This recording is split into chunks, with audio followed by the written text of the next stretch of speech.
안녕하십니까. 예, 오늘부터 금요일까지 성경을 기초부터 해서 예수님에 대한 복음까지 처음 성경을 접하는 분의 입장에서 이렇게 배우도록 하겠습니다. 바쁘신데 또 많이 피곤하실 텐데 시작부터 함께 해주셔서 감사드립니다. 함께 기도하시겠습니다.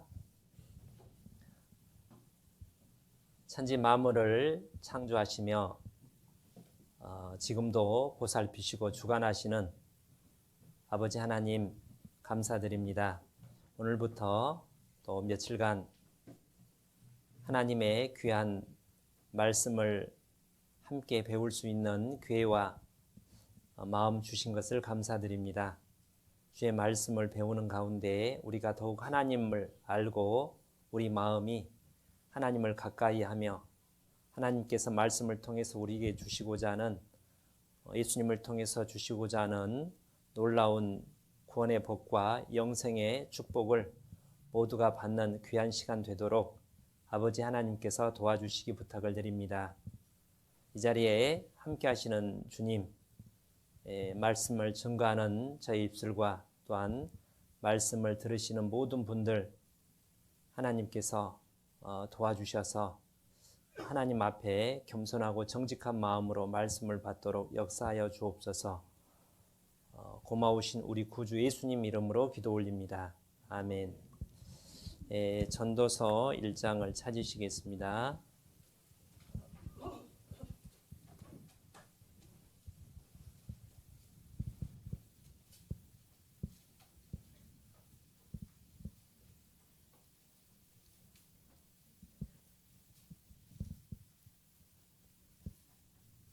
일 장 1절부터 제가 읽어 올리겠습니다. 전도서 1장 1절 구약 946페이지. 다윗의 아들 예루살렘 왕 전도자의 말씀이라. 전도자가 가로되 헛되고 헛되며 헛되고 헛되니 모든 것이 헛되도다. 사람이 수고하는 모든 수고가 자기에게 무엇이 유익한고. 8절 만물의 피곤함을 사람이 말로 다 할 수 없나니 눈은 보아도 족함이 없고 귀는 들어도 차지 아니하는도다. 이미 있던 것이 후에 다시 있겠고 이미 한 일을 후에 다시 할지라. 해 아래는 새 것이 없나니 무엇을 가리켜 이르기를 보라 이것이 새 것이라 할 것이 있으랴. 우리 오래전 세대도 이미 있었느니라. 13절 마음을 다하며 지혜를 써서 하늘 아래서 행하는 모든 일을 궁구하여 살핀즉 이는 괴로운 것이니 하나님이 인생들에게 주사 수고하게 하신 것이라. 내가 해 아래서 행하는 모든 일을 본즉 다 헛되어 바람을 잡으려는 것이로다. 방금 읽었던 말씀은 이스라엘의 가장 유명한 왕 중에 한 명이었던 솔로몬, 다윗의 아들 솔로몬 왕이 이렇게 인생 말년에 성령의 감동으로 기록한 말씀입니다. 내용은 해 아래란 말은 이 세상 가운데 우리가 무언가를 성취하기 위해서 좀 더 잘 살아보기 위해서 또는 보다 잘 살기 위해서 행복하기 위해서 아주 어릴 적부터 유치원부터 초등학교 지금까지 정말 열심히 새벽부터 밤늦게까지 열심히 살아왔는데 그 모든 것이 헛되다는 겁니다. 물론 하나님과 관계가 없는 삶이 헛되다는 뜻입니다. 그래서 어떻게 보면 좀 허무적이고 염세적인 말로 비칠 수도 있는데 이 말을 한 사람이 인생 패배자, 알코올 주전뱅이가 아니라 이스라엘 역사 가운데 최고의 영화를 누렸던 또한 지혜가 인류 역사상 가장 탁월하다고 하는 솔로몬 왕이 한 말임을 우리가 기억한다면 우리에게 큰 교훈을 준다고 생각합니다. 그래서 마치 바람을 손으로 잡을 수 없는 것처럼 뭔가를 잡으려고 뭔가를 성취하려고 행복을 찾아서 열심히 사람들이 사는데 안 잡혀진다. 무지개를 잡힐 듯 잡힐 듯 하는데 무지개를 잡을 수 없는 것처럼. 왜 그러할까요? 2장에 보면 솔로몬이 어떤 삶을 살았는지를 간단히 이렇게 요약을 좀 축약해서 해봤습니다. 나 솔로몬이 천하 인생의 종신토록 생활하며 어떤 것이 쾌락, 행복인지 알고 싶어서 나의 산업을 크게 하였노라. 대국의 왕이 사업을 크게 했으면 크게 한 거죠. 내가 나를 위하여 집들을 지으며, 궁궐이겠죠. 여러 동산과 과원을 만들고 그 가운데 각종 과목을 심었으며 또 못을 팠으며 나보다 먼저 예루살렘에 있던 모든 자보다도 소와 양떼의 소유를 많게 하였으며. 솔로몬이 굉장히 부자였답니다. 그의 사용하는 그릇이 은이 없이 다 금그릇일 정도로 은금과 왕들의 보배와 여러 도의 보배를 쌓고 또 노래하는 남녀와 인생들의 기뻐하는 처와 첩들을 많이 두었노라. 약 1000여 명에 이르도록. 마지막에 10절에 말씀하시기를 무엇이든지 내 눈이 원하는 것을 내가 금하지 아니하며 무엇이든지 내 마음이 즐거워하는 것을 내가 막지 아니하였으니. 자기 하고 싶은 것을 다 해봤다는 겁니다. 우리는 하고 싶어도 사고 싶어도 못 사고 여행을 가고 싶어도 여러 가지 문제 때문에 못 가고 하고 싶은 대로 다 하고 사는 사람이 드물죠. 우리나라 대통령도 하고 싶은 대로 다 못합니다. 지금 시대에는. 근데 솔로몬은 다 해봤다는 거예요. 내 하고 싶은 대로 다 한 10년, 20년 살면 얼마나 행복할까요? 근데 솔로몬이 말하기를 헛되다는 겁니다. 왜 그럴까요? 이제 그 문제를 풀고자 합니다.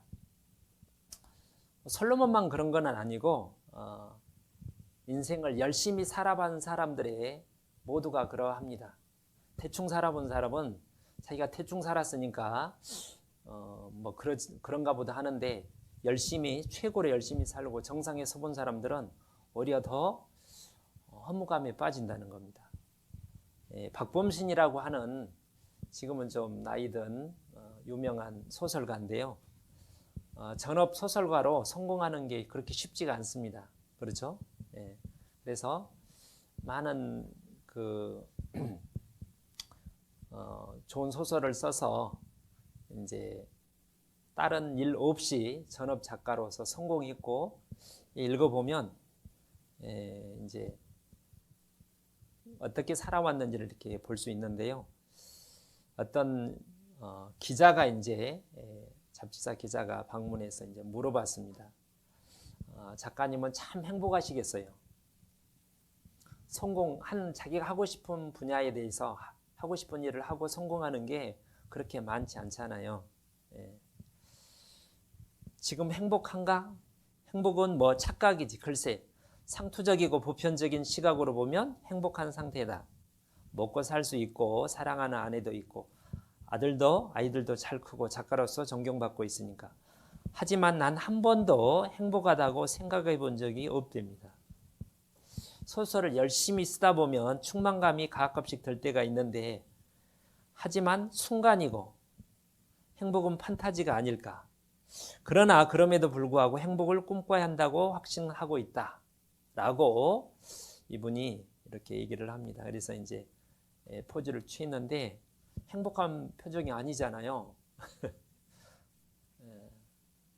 왜 그럴까요? 사람 마음이 뭐 축구공보다 더 작아요. 족구공 어제 족구했는데 족구공보다 더 작은 이 마음이 왜 하고 싶은 걸 다 하고 역대 영웅들 알렉산더라든지 진시황이라든지 천하를 정복했던 그들도 갔을 때 허무하다는 말을 남기고 갔잖아요. 왜 그럴까요?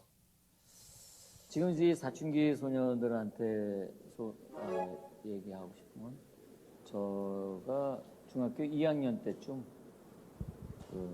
학교를 내려오면서 계속 물었어요. 어른들, 이경규 씨 같은 분 뭐 이렇게 왜 사세요? 그냥 왜 사세요? 네 마디 같은. 왜 사세요? 왜 사세요? 언니 왜 사세요? 아저씨 왜 사세요? 근데 뭐 대답이 거의 비슷했어요. 너도 커보면 알아. 너도 커보면 알아. 공분화해. 공분화해가 제일 공분화해, 많고. 공분화해. 공분화해. 왜 뭐 사실? 이런 거예요. 그때 정말 실망을 많이 했어요. 누군가 한 사람은 뭔가 대답이 있겠지 그랬어요. 무슨 대답인지는 모르나. 여러분은 생각해 보셨겠죠. 요즘 생각 안 하시면 이제 사춘기 때 인생에 대해서 이런 의문을 가져보지 않았습니까? 예. 어쩌면 우리가 인생의 목적을 알지 못하고 열심히 살기 때문에 성공을 했어도 행복하지 않고 허무감을 가질 거라는 겁니다. 예. 어디론가 열심히 가는 것도 중요하지만 그보다 더 중요한 것은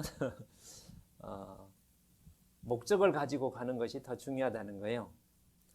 버스 이제 여기 삼례 터미널 열심히 가가지고 버스를 안 놓치고 겨우 출발하는 걸 잡아서 탔습니다. 좀 시간이 이제 땀을 식히고 나서 좀 누군가 이제 물어봅니다. 어디 가세요? 글쎄요. 뭐하러 가시는데요? 잘 모르겠어요. 좀 이상하잖아요.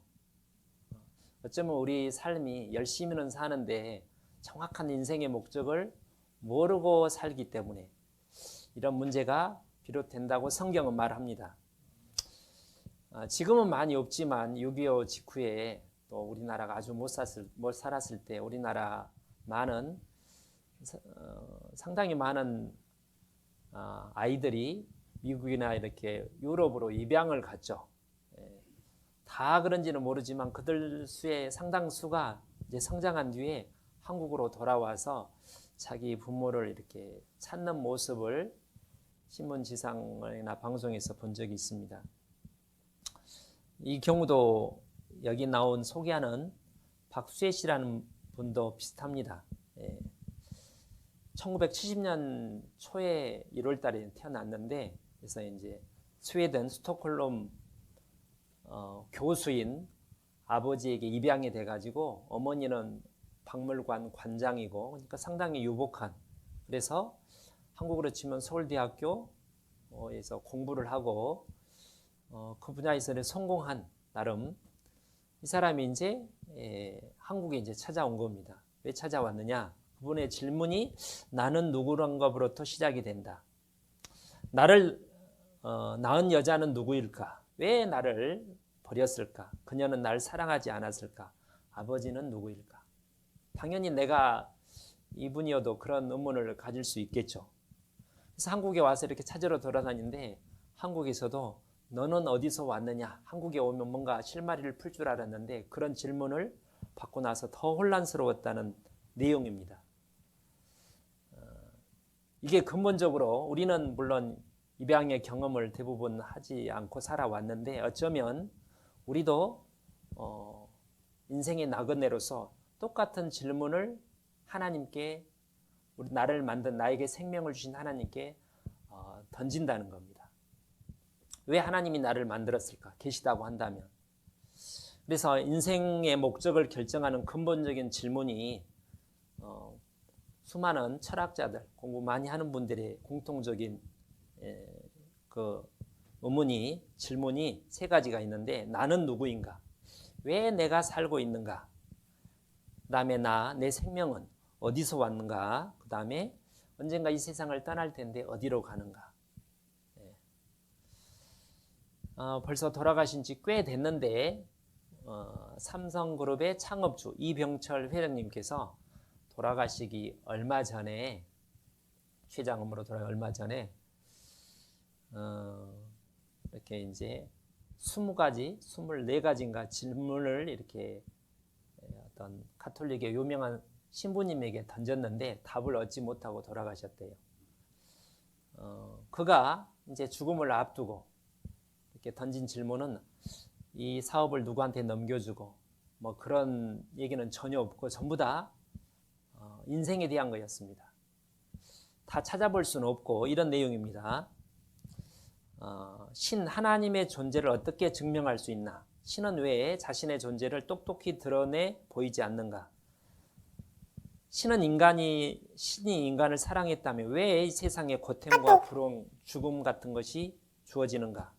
성경은 어떻게 만들어졌는가? 이것이 하나님 말씀이라는 것을 어떻게 알 수 있는가? 또 10번째는 영혼이라는 것은 무엇인가? 14번째, 인간이 죽은 후에 영혼은 죽지 않고 천국이나 지옥으로 간다는 것을 어떻게 알 수 있는가? 우리나라는 두 집 건너 교회가 있고 이제 과장해서요. 신자도 많은데 왜 이렇게 사회가 혼란스럽고 죄 짓는 사람이 많은가? 이런 질문을 던졌다고 합니다. 이 사람뿐만 아니라 이렇게 말기 암이나 걸렸을 경우에 대부분 이런 질문을 갖는다고 합니다.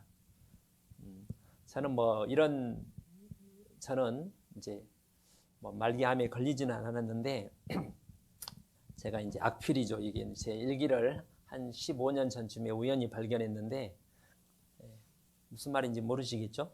천재는 악필이라고 그러잖아요. 이 본문을 제가 옮겨봤습니다. 하루살이가 하루를 평생으로 여기며 그 짧은 시간에 제 나름으로 별것을 다하지만 영문도 모른 채 까닭도 모른 채 사라지고 깊은 바닷속 어느 해초가 바깥 세상의 존재도 모른 채 살아가고 생명이 있는 모든 것이 자신이 어디서 와서 어디로 가는 줄을 모른 채 살아왔고 앞으로도 그럴 것이다. 사람 역시 마찬가지다. 왜 내가 여기 있으며 어디서 나서 어디로 가는지, 생명은 왜 생겼고 공기, 흙, 지구, 우주 모든 것이 왜 어떻게 생겼고 앞으로 어떻게 될지 전혀 모른다. 제가 이제 한 17, 18살 때 의문이었습니다. 그리고 1, 2년 뒤에 그 답을 성경에서 찾은 겁니다. 제가 그때 성경을 통해서 답을 찾으려는 건 전혀 예상하지 못했었죠. 저는 교회를 다닌 적도 없고 성경을 배운 적도 전혀 없었기 때문에 근데도 지금도 이해가 안 돼. 왜 이런 생각을 했는지. 하나님이 계실까? 그분은 왜 나를 창조했을까? 무엇 때문에? 나는 평생 이런 넋두리를 하다가 끝나는 것인가? 사후세계는 존재하는가? 내게 알 수 없는 어떻게 생명을 가지고 태어나 다시 알 수 없는 곳으로 영원히 사라질까?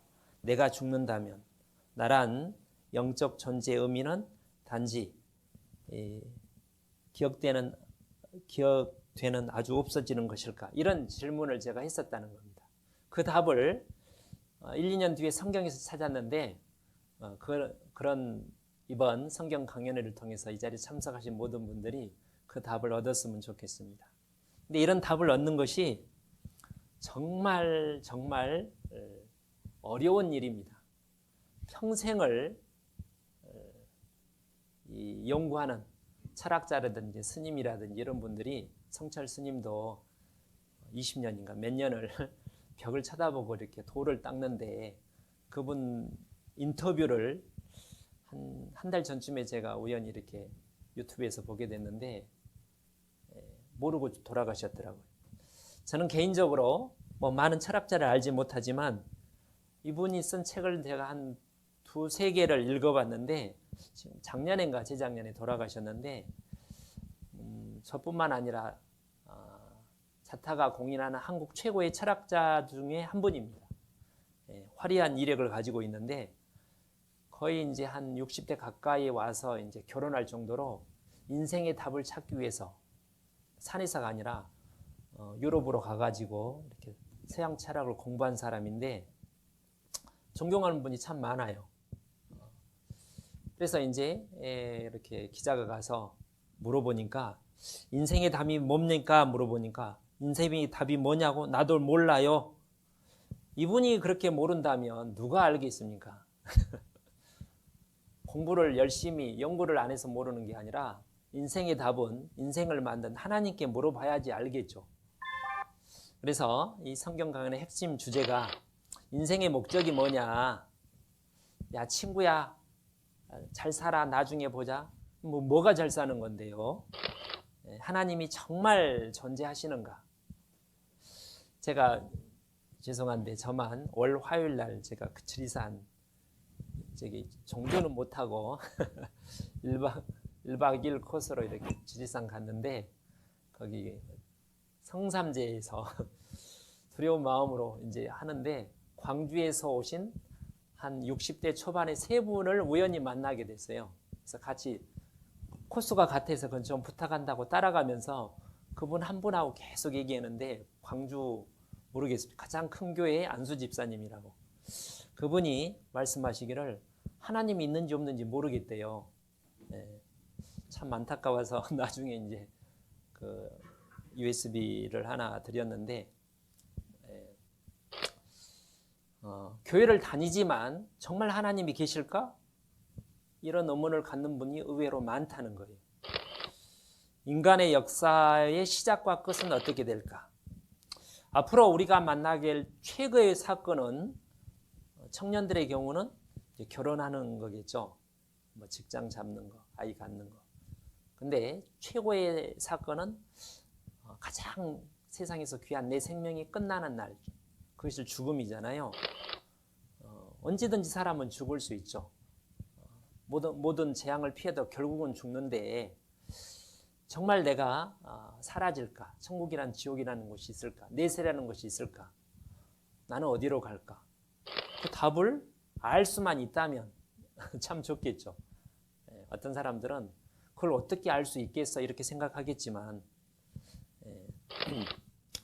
성경에서 하나님은 거룩하시기 때문에 죄에 대해서 반드시 심판한다고 되어 있는데 정말 여러분 마음속에 얼마나 죄가 있나요? 제가 이번 학예 수양회 때도 여러분과 하는데 정말 착한 분 몇 분을 제가 만났습니다.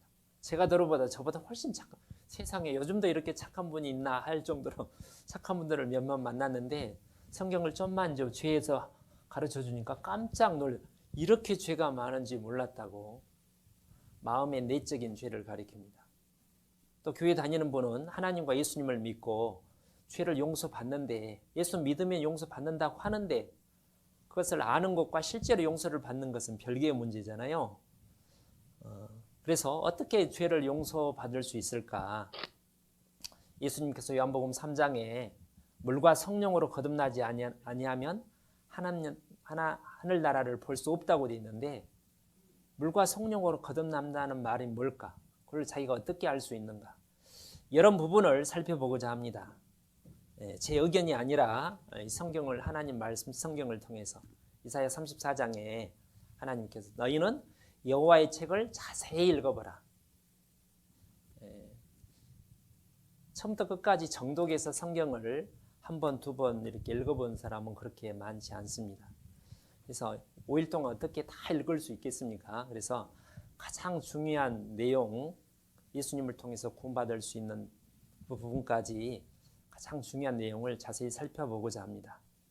성경에는 이것들이 성경이 하나도 빠진 것이 없고 그 짝이 없는 것이 없으리니 인간이 진리를 아는데 영생을 얻는 데 필요한 인생의 답을 얻기에 필요한 모든 것을 하나님께서 다 기록을 빠짐없이 해두셨다는 겁니다. 성경이 어떤 책인가 이제 좀 전에 말씀드린 것처럼 뭐 이렇게 가장 기초적일 수 있지만 처음 교회라고는 처음 오고 성경을 처음 배운다는 분의 입장에서 이제 하는 겁니다. 아시는 대로 성경은 이제 성경 전서라고 하고요. 줄여서 성경이라고 하는데 전과 전집하는 것처럼 신약, 구약 39권, 신약 27권에서 총 66권입니다. 그래서 성경 전서라고 하는 거예요. 예수님 오시기 전에 기록된 성경이 구약이고 그 후에 기록된 성경이 신약이겠죠. 그래서 최초의 성경이 창세기인데 지금부터 3,500년 전, 참 오래됐죠. 제가 처음 성경 배웠을 때 그 자체가 깜짝 놀랐어요. 3,500년 전? 그 당시에 문자가 문명의 초기잖아요.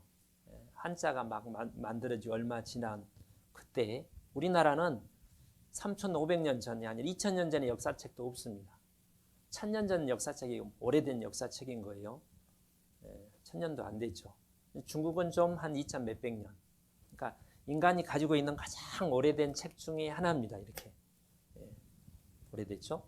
마지막 성경 요한계시록이 예수님의 제자 사도 요한에 의해서 반부라는 지중해 한 섬에서 기록됐기 때문에 한 AD 90년, 95년경에 총 기록된 기간은 1600년. 그런 책은 성경에는 없습니다. 그렇잖아요.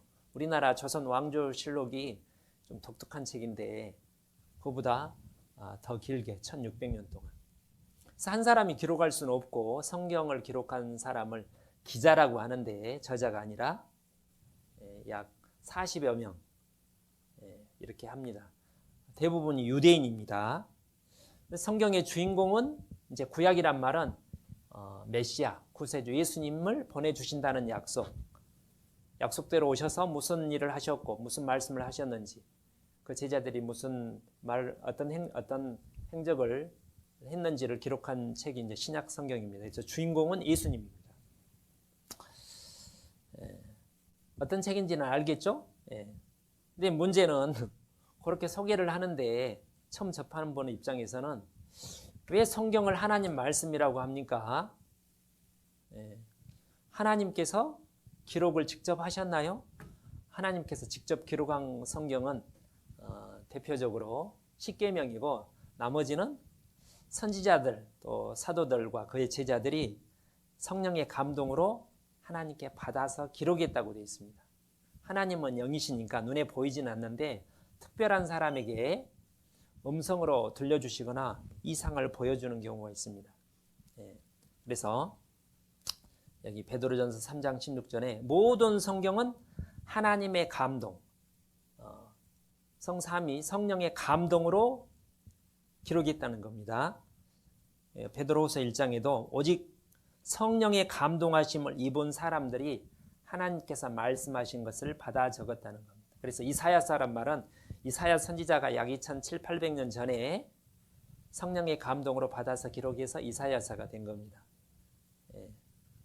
사무엘상하는 사무엘 선지자가 이렇게, 로마서는요 로마가가 아니라 이제 바울 사도는 신약 성경의 반 이상을 기록했기 때문에 이제 그 수신자에 따라 바울 사도가 로마 교회에 보낸 서신서 이렇게 기록이 된 겁니다.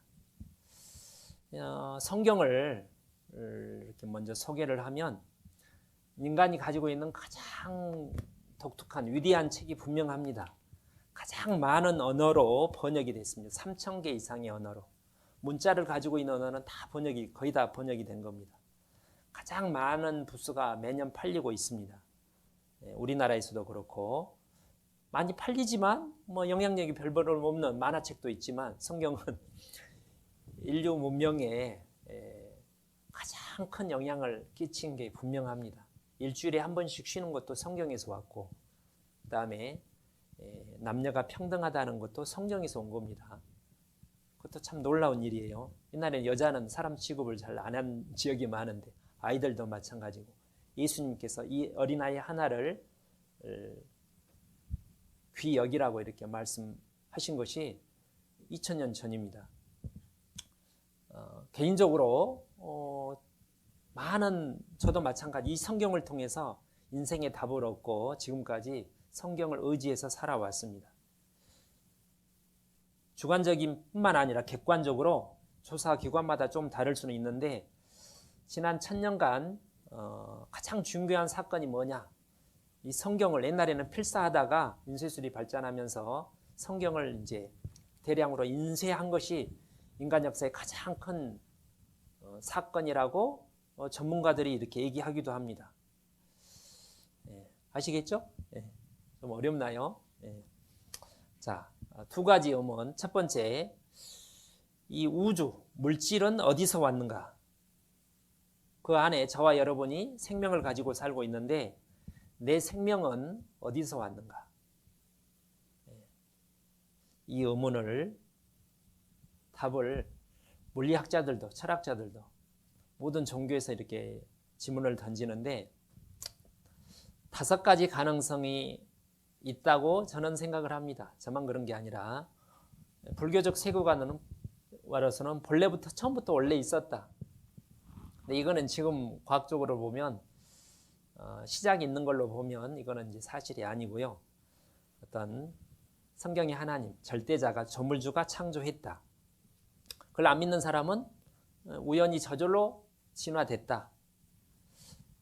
요즘에 점점 늘어나고 있는데 외계인이 지적 생명체가 이 생명을 만든 거 아니냐.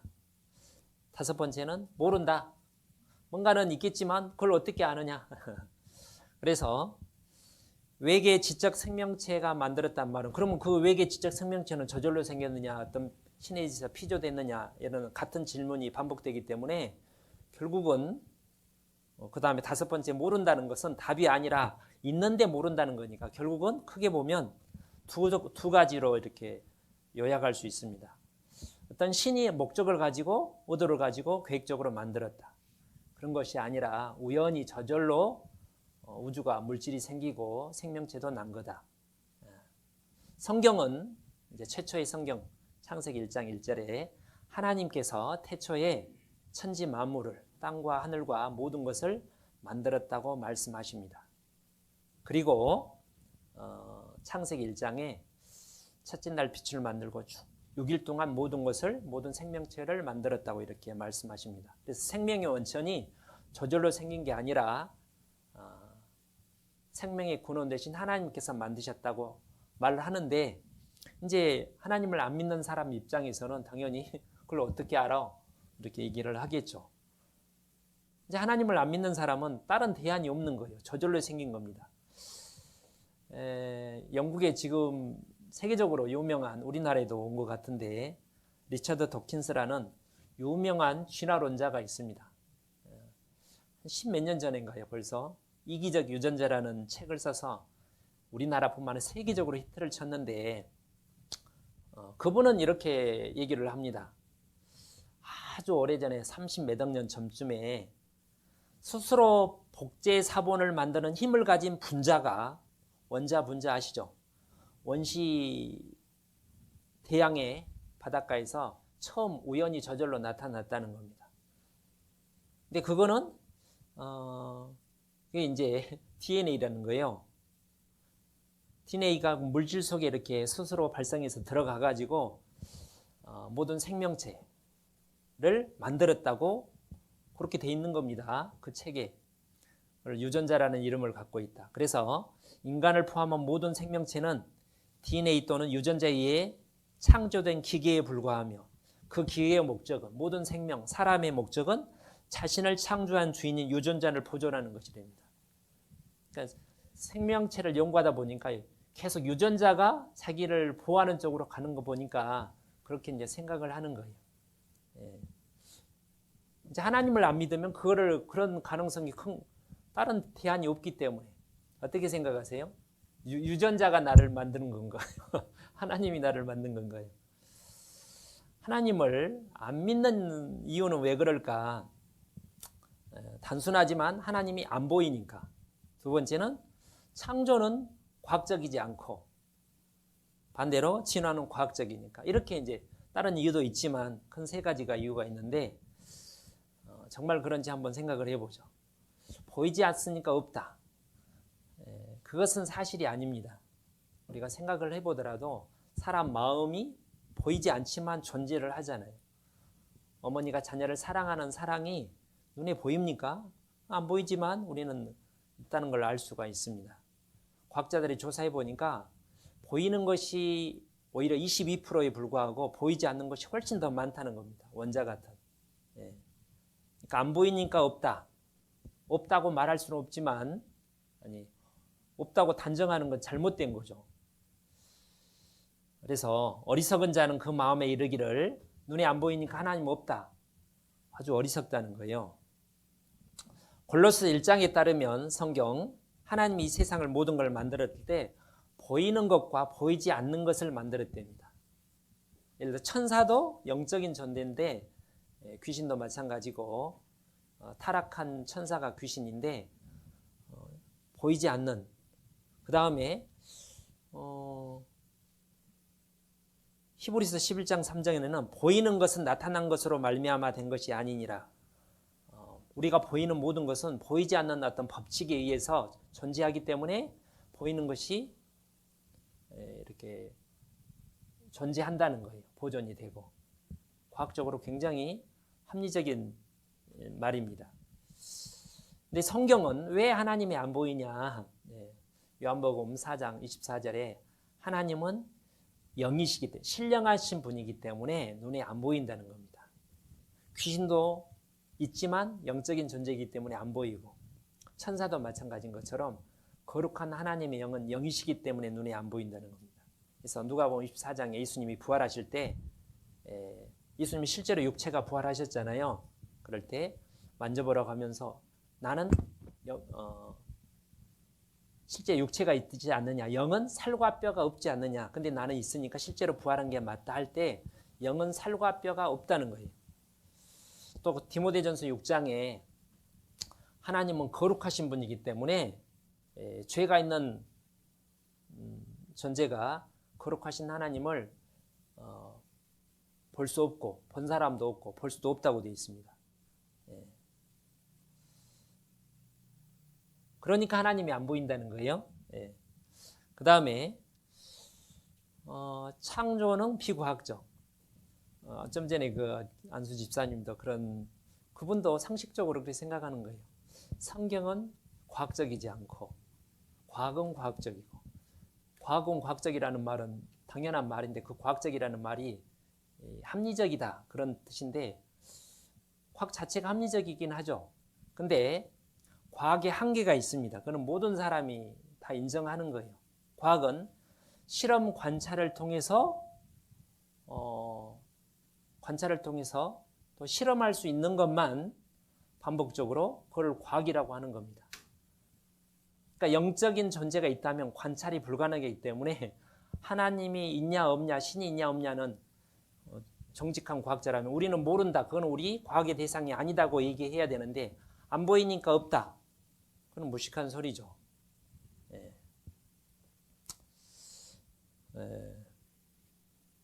이거는 과학의 원래 어떤 방법론에서 다루는 거잖아요. 과학이라는 것은 안 보이는 걸 어떻게 다루겠어요. 그래서 과학은 보이지 않는 영을 알 수 없고 다루지도 않는다. 그러니까 창조는 비과학적인 게 아니라 과학으로 다룰 수 없다는 말이 맞는 거죠. 그 다음에 그러면 반대로 진화는 과학적이냐? 이제 요게 이제 진화론이잖아요. 이렇게.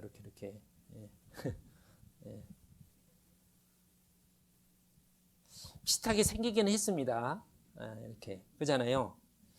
동물원에서 침팬지를 볼 때마다 드는 생각이 있다. 닮아도 이렇게 닮았을까? 근데 외모만 닮은 게 아니라 요즘 이제 이렇게 유전공학이 발전하다 보니까 돼지나 뭐 소도 그렇고요. 사람 내부 장기가 동물들의 내부 장기와 많이 유사하죠.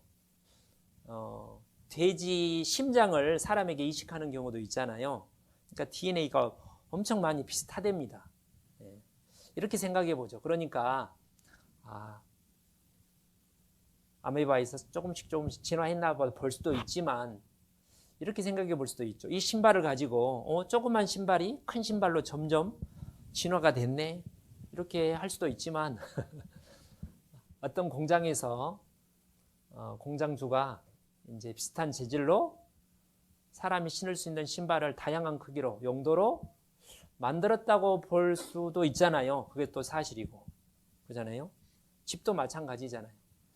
큰 집, 작은 집, 복잡한 집, 단순한 집 있으니까 단순한 집에서 복잡한 집으로, 크고 복잡한 집으로 진화됐네. 그게 아니라 용도에 따라서, 크기에 따라서 사람들이 다양하게 만든 거라고 할 수도 있는 것처럼 비슷하니까 진화됐다 고 볼 수도 있지만 반드시 그런 것은 아니라는 거예요. 그리고 성경은 말하면 비슷한 게 지극히 정상적입니다. 하나님이 사람을 우리 조상 아담 하와를 처음에 만들었을 때 창세기 2장 7절에 흙으로 사람을 육체는 흙으로 만들었습니다. 그리고 나중에 영혼을 불어넣어서 살아있는 영이 됐다고 되어 있어요. 그럼 동물은요? 하나님이 동물도 흙으로 만들었습니다.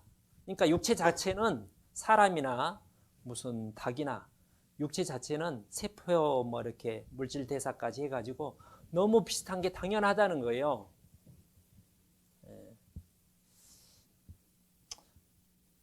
단백질 구조가 이게 오래된 지금은 모르겠습니다. 제가 오래된 자료 가지고 있는 오래된 자료는 사람 심장하고 가장 비슷한 심장은 돼지 심장이고요. 단백질 구조는 토끼 단백질하고 많이 비슷하고 사람 눈과 비슷한 구조를 가지고 있는 것은 오징어 눈이라는 거예요. 그럼 오징어가 사람이 진화 비슷한 걸로 치면 그렇게 해야 되는데 그럴 수는 없는 거잖아요.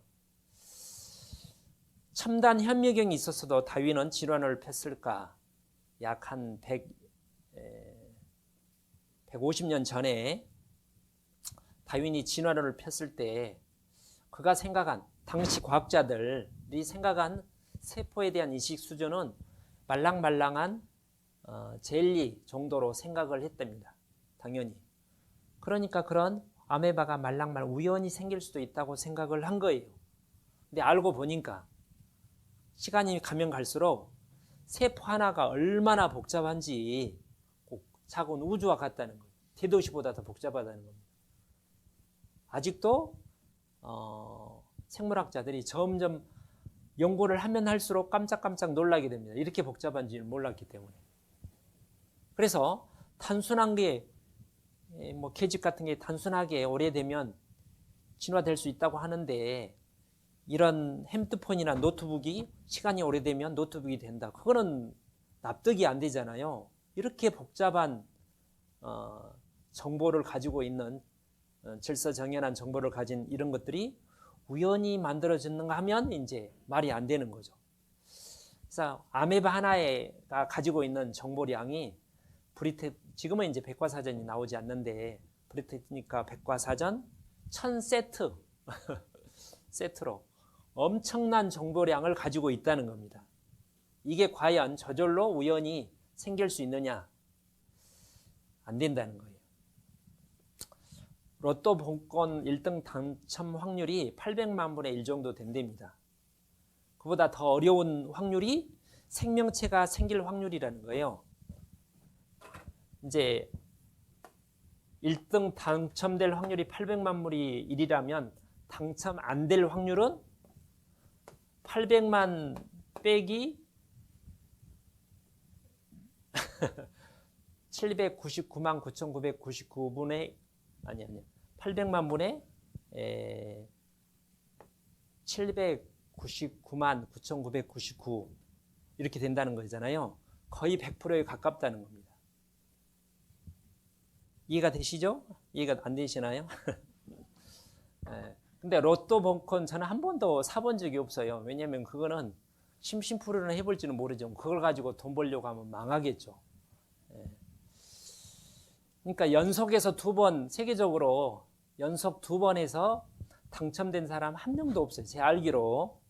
우연히 한 번은 당첨될 수 있지만 2번 연속 로또가 미국에서도 큰 엄청난 액수 몇십억짜리 당첨될 확률은 그런 사람은 없거든요. 너무 확률적으로 낮으니까. 세포 하나가 아니라 단백질 하나가 우연히 생성될 확률이 10의 520승분의 1이라는 거예요. 75주 연속 로또 당첨될 확률하고 똑같답니다. 이거는 불가능하다는 거예요. 10의 520승분의 1. 수학을 못하시는 분들은 감을 잘 못 잡은데 생명체 하나가 우연히 생성할 확률은 16만 7,626승분의 1 정도 되고요. 이 정도가 어느 정도냐면 우주에서 이렇게 지구를 향해서 돌을 누가 하나 우연히 던졌는데 탁 맞을 확률이 10의 14승분의 1이 됩니다. 10의 14승분의 1. 그거 누가 걱정하고 살아요? 이제 이거 한 1m 정도 되는데 이게 아니라 1cm를 100조각으로 나누면 거기다가 이제 다트 조그만 이렇게 뭘 던졌을 때 딱 하나에 꽂힐 확률이 얼마나 되느냐? 지구의 1cm 안에 100개로 나눠가지고 지구를 전부 다 평면으로 만들어서 딱 던져서 하나가 딱 맞을 확률이 10의 30승분의 1이래요. 제 말은 10의 520승분의 1이라는 것은 상상할 수 없는 확률이라는 거예요. 근데 그것을 믿는 사람이 진화론자입니다.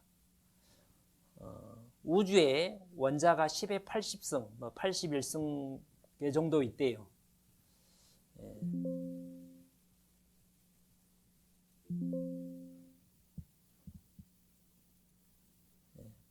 그게 말이 안 된다는 거예요. 그럼에도 불구하고 상당히 많은 사람들이 또 과학자들이 진화론을 믿는 것은 진화론이 합리적이어서가 아니라 하나님을 믿기 싫기 때문입니다. 성경은 그렇게 얘기합니다. 또 다른 이유도 물론 있습니다. 저도 비슷한 의문인데 저뿐만 아니라 그 많은 분들이 이런 것 때문에 오히려 하나님에 대해서 불신하지 않을까 싶어요. 첫 번째는 하나님이 계시면 이 세상이 왜 이렇게 모순투성인가.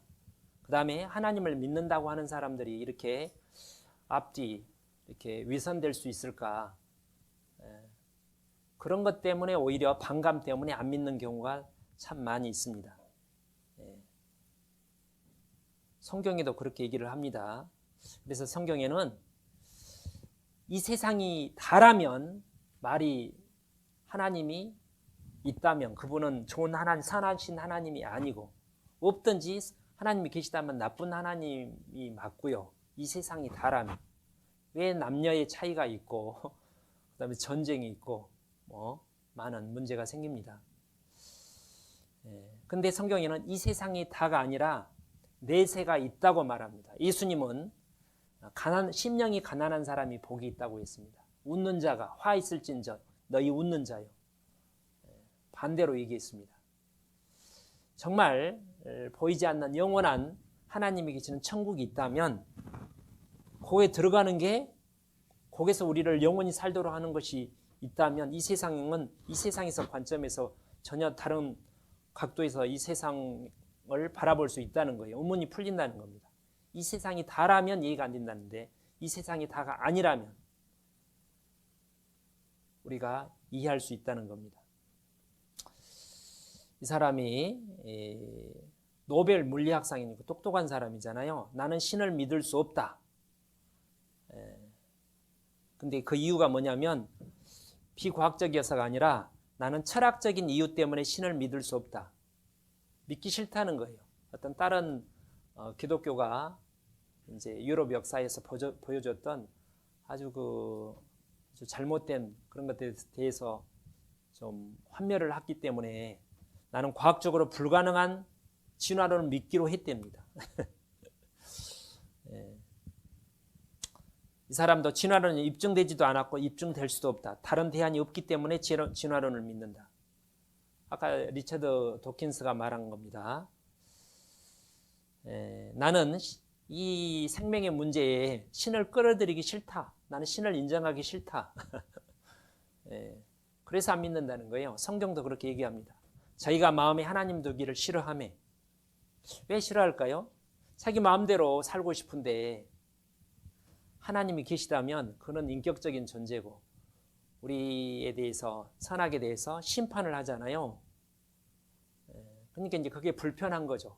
또 하나님이 정말 나를 만들었고 우주를 만들고 나를 만들었다면 그분과의 관계에 있어서 그분의 말을 들어야 될 것 같은데 그게 싫잖아요. 자기 마음대로 살고 싶은데. 그러니까 없다고 생각을 하면 마음이 편하겠죠. 성경에 따르면 사람은 진리보다 거짓을 더 좋아한답니다. 아담이 범죄한 그 타락한 것 때문에. 그러나 눈에 보이진 않지만 또 하나님을 볼 수 있는 방법이 있습니다. 눈으로 보는 건 아닙니다. 냄새는 눈으로 보는 게 아니라 코로 보고 맡아보고 소리는 귀로 들어보고 세균은 현미경으로 보고 멀리 있는 별들은 만원경으로 보는 것처럼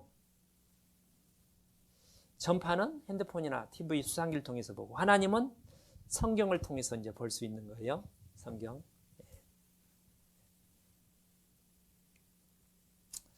성경은 하나님께서 자기 자신에 대해서 소개한 왜 세상을 만들었는지 하나님이 어떤 분인지 하나님이 계신지 어떻게 알 수 있는지 우리가 피조물들이 하나님을 찾고 믿고 구원에 이를 수 있도록 하나님이 계시한 책이 성경책입니다.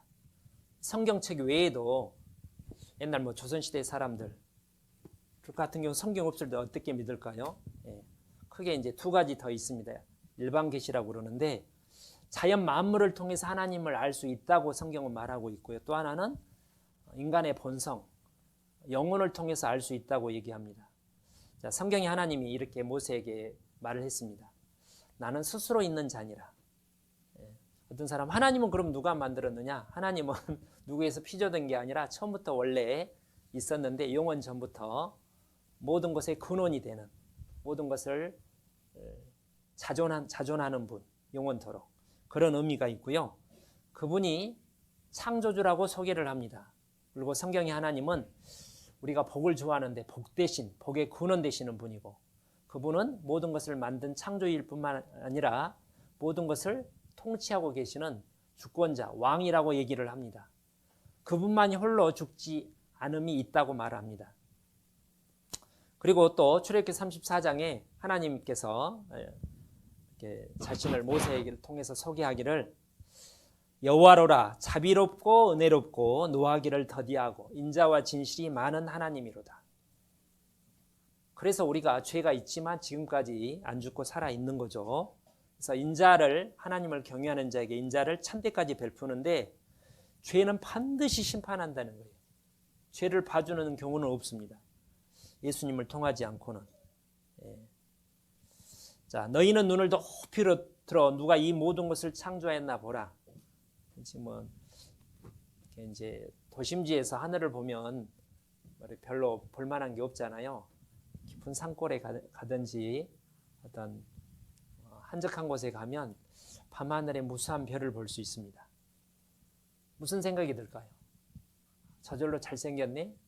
보다는 저 별들이 어떻게 만들어졌을까? 시편 19편에 하늘이 하나님의 영광을 선포하고 궁창이 그 손으로 하는 일을 나타내도다. 하늘이 스스로 하나님이 나를 만들었다 말은 하진 않지만 가만히 보고 있으면 그것을 사람들은 알 수 있다는 겁니다. 자, 이 그림을 통해서 우리는 세 가지를 알 수 있습니다. 저절로 생겼다. 누가 그렸다? 누군가 그렸다. 전문가, 화가예요? 애들이에요? 애들이다. 성격이 내성적인가? 외향적인가? 이 그림만 보고 보면 외향적인 것 같죠. 짜증이 좀 많고.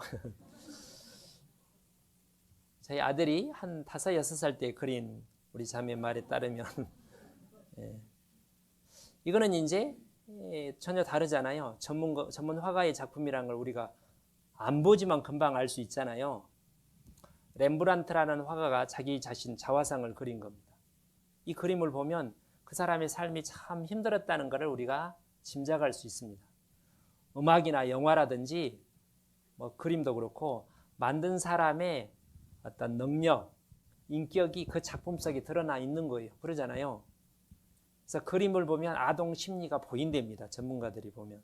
자, 그런 것처럼 로마서 1장에 하나님의 보이지 아니하는 것들, 하나님은 영이시니까 눈에는 보이지 않지만 그분의 영원하신 능력과 신성이 그 만드신 만물에 분명히 보여 알게 되나니 그러므로 저희가 핑계치 못할지니라.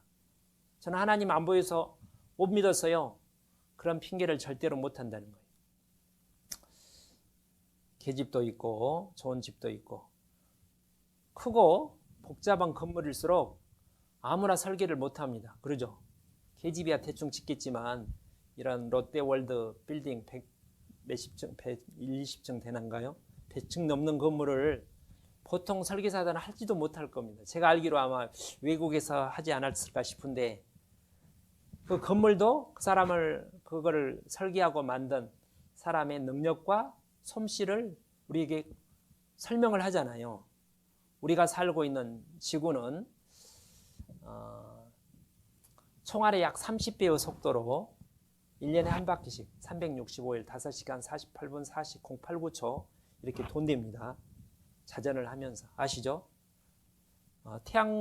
태양에서부터 지구까지 거리가 빛으로 한 8분 정도 된다고 그러고 총알의 속도로는 5년인가 5, 6년 고속버스 100km로 달리면 한 7, 80년 걸린다고 합니다. 상당히 빠른 속도로 아무 끈도 없이 뭐 이렇게 거기 철도 레일이 깔린 것도 아닌데 정확하게 돌잖아요. 그렇죠? 이게 우연일까? 한번 생각을 해보죠. 그게 우연일 수 있는지. 그래서 조금만 더 가까워져도 뜨거워서 못 살고 너무 멀어지면 이제 추워서 못 살고 약간 기울어진 것 때문에 그 더운 여름과 추운 겨울이 정해지잖아요. 그런 거 하나하나 따져보니까 이 지구상의 생명체가 살 수 있는 조건이 옛날에는 몰랐는데 20만 가지가 넘는다는 겁니다. 성경에는 욥기 38장에 하나님께서 욥을 통해서 누가 그 도량, 지구의 크기나 무게를 누가 정했는지, 누가 준승, 태양과 지구와 달의 거리를 누가 정했는지 너 아느냐? 그냥 우연히 하다 보니까 그런 게 아니라 하나님이 계획적으로 사람이 살 수 있도록 적합하게 크기도, 무게도, 거리도 정확하게 쟀다는 겁니다. 예.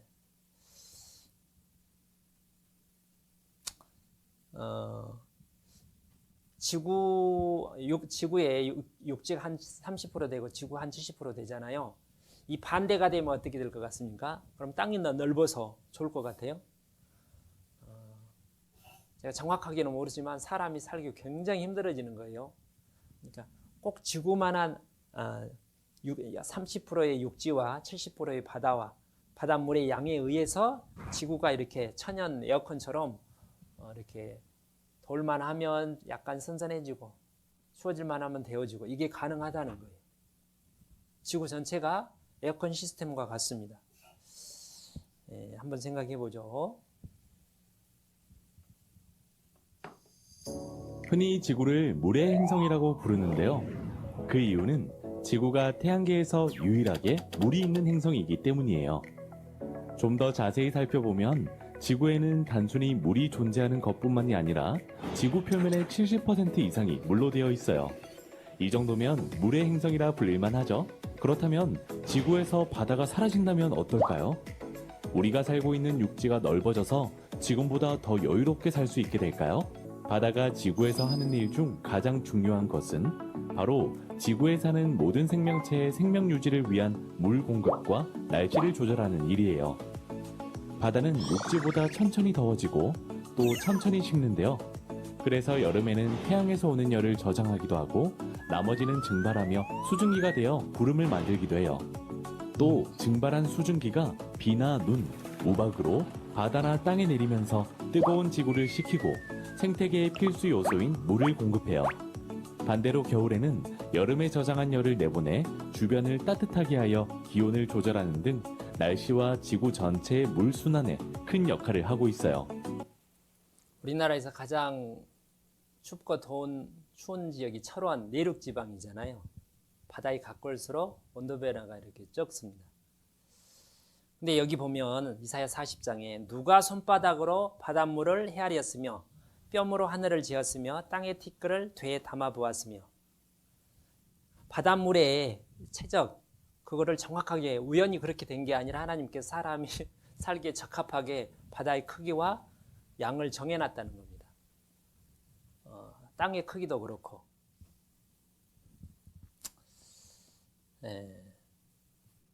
그래서 이사야 45장 18절에 같이 한번 읽어볼까요? 여호와는 하늘을 창조하신 하나님이시며 땅도 조성하시고 경고케 하시되 헛되이 창조치 아니하시고 사람에게 거하게 지으신 자신이라. 그 말씀에 나는 여호와라 나 외에 다른 이가 없느니라. 그래서 우리가 편안하게 살 수 있다는 거예요. 우연히가 아니라. 이분도 이제 노벨상 수상자인데 이걸 곰곰이 보면 객관적인 합리적인 시각으로 보면 이게 어떻게 저절로 생기는 걸 믿는 게 이해가 안 된다. 그 말이 맞다고 생각을 합니다. 그렇게 복잡하게 생각할 게 없이 이런 집이 하나 있는데 이런 집이 저절로 생길 수 있어요, 없어요? 말도 안 되는 거죠. 여기 보면 전기 시설도 들어가고 상하수도, 난방, 저는 모르지만 복잡한 게 설계가 들어가잖아요. 그래서 히브리서 4장에 집마다 지은이가 있으니 당연하죠. 그런 것처럼 만물을 지으신 이는 하나님이시니라. 얼마나 쉬워요. 만약에 세상은 수억 채의 집 중에 몇 개라도 저절로 집이 생겨난 집이 있다면 지구도 저절로 생겨날 수 있을 텐데 어떤 집도 저절로 생기는 것은 없으면 그 집보다 훨씬 어마어마하게 크고 복잡하고 정교한 지구가 어떻게 저절로 생깁니까? 그리고 또 다른 증거가 이제 저와 여러분들의 몸입니다. 사람 몸이 얼마나 신묘막측한지 우리도 놀라잖아요. 안과 의사도 한 10년, 20년에 눈을 다 몰라요. 예, 그렇죠. 예, 그래서 시편 139편에 다윗이 기록하기를 주께서 내 오장육부를 지으시며 나의 모태에서 나를 조직하셨나이다. 부모님이 나를 낳은 거는 맞지만 어머니 태 속에서 나를 만드신 분은 하나님이라는 거예요. 예. 그래서 붕어빵 기계가 붕어빵을 만드는 게 아니라 사람이 붕어빵을 갖다 놓고 밀가루 반죽해 갖고 가스 틀어가지고 뒤집어 가면서 만드는 것처럼 붕어빵 기계가 붕어빵을 만들 수 없는 것처럼 자, 이 쌀을 농부가 만드는 게 아니라 농부는 씨를 뿌리고 물을 관리를 하고 뭐 약도 주고 거름을 주겠죠. 근데 씨 자체는 농부가 만드는 것도 아니고 자라게 하는 것도 농부가 만드는 건 아니라는 거예요. 그래서 고린도전서 3장 16절에 바울 사도가 말씀하시기를 나는 심었고 아볼로는 물을 주었으되 오직 하나님은 자라게 하셨나니. 이걸 사람에게도 적용해 볼 수 있다고 생각을 합니다. 저는 저희 부모 아버지가 저희 어머니가 아버지의 씨를 받아서 어머니가 낳아서 저를 이제 기른 거죠. 근데 저라는 어떤 씨는 정자라고 하는 그 씨가 저희 아버지가 만들었느냐 어머니가 그거는 아니잖아요.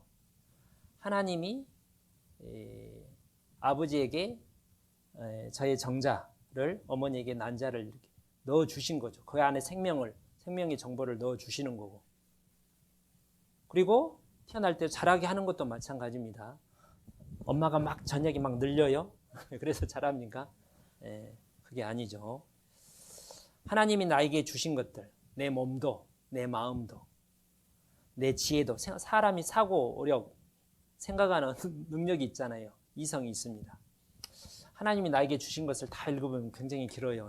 해, 달, 별, 풀, 나무 전부 다, 고양이, 그 다음에 가스, 석유까지 여기 보석박물관에 가니까 별 희한한 보석들이 많더라고요. 과일도 얼마나 많아요. 그 다음에 그 곡물도 많고, 그 다음에 좋아하는 고기도 많고, 생선도 많고, 내 몸에도 복잡한 것들이 많이 있습니다. 우리 부모도 형제도 배우자도 자녀도 친구도.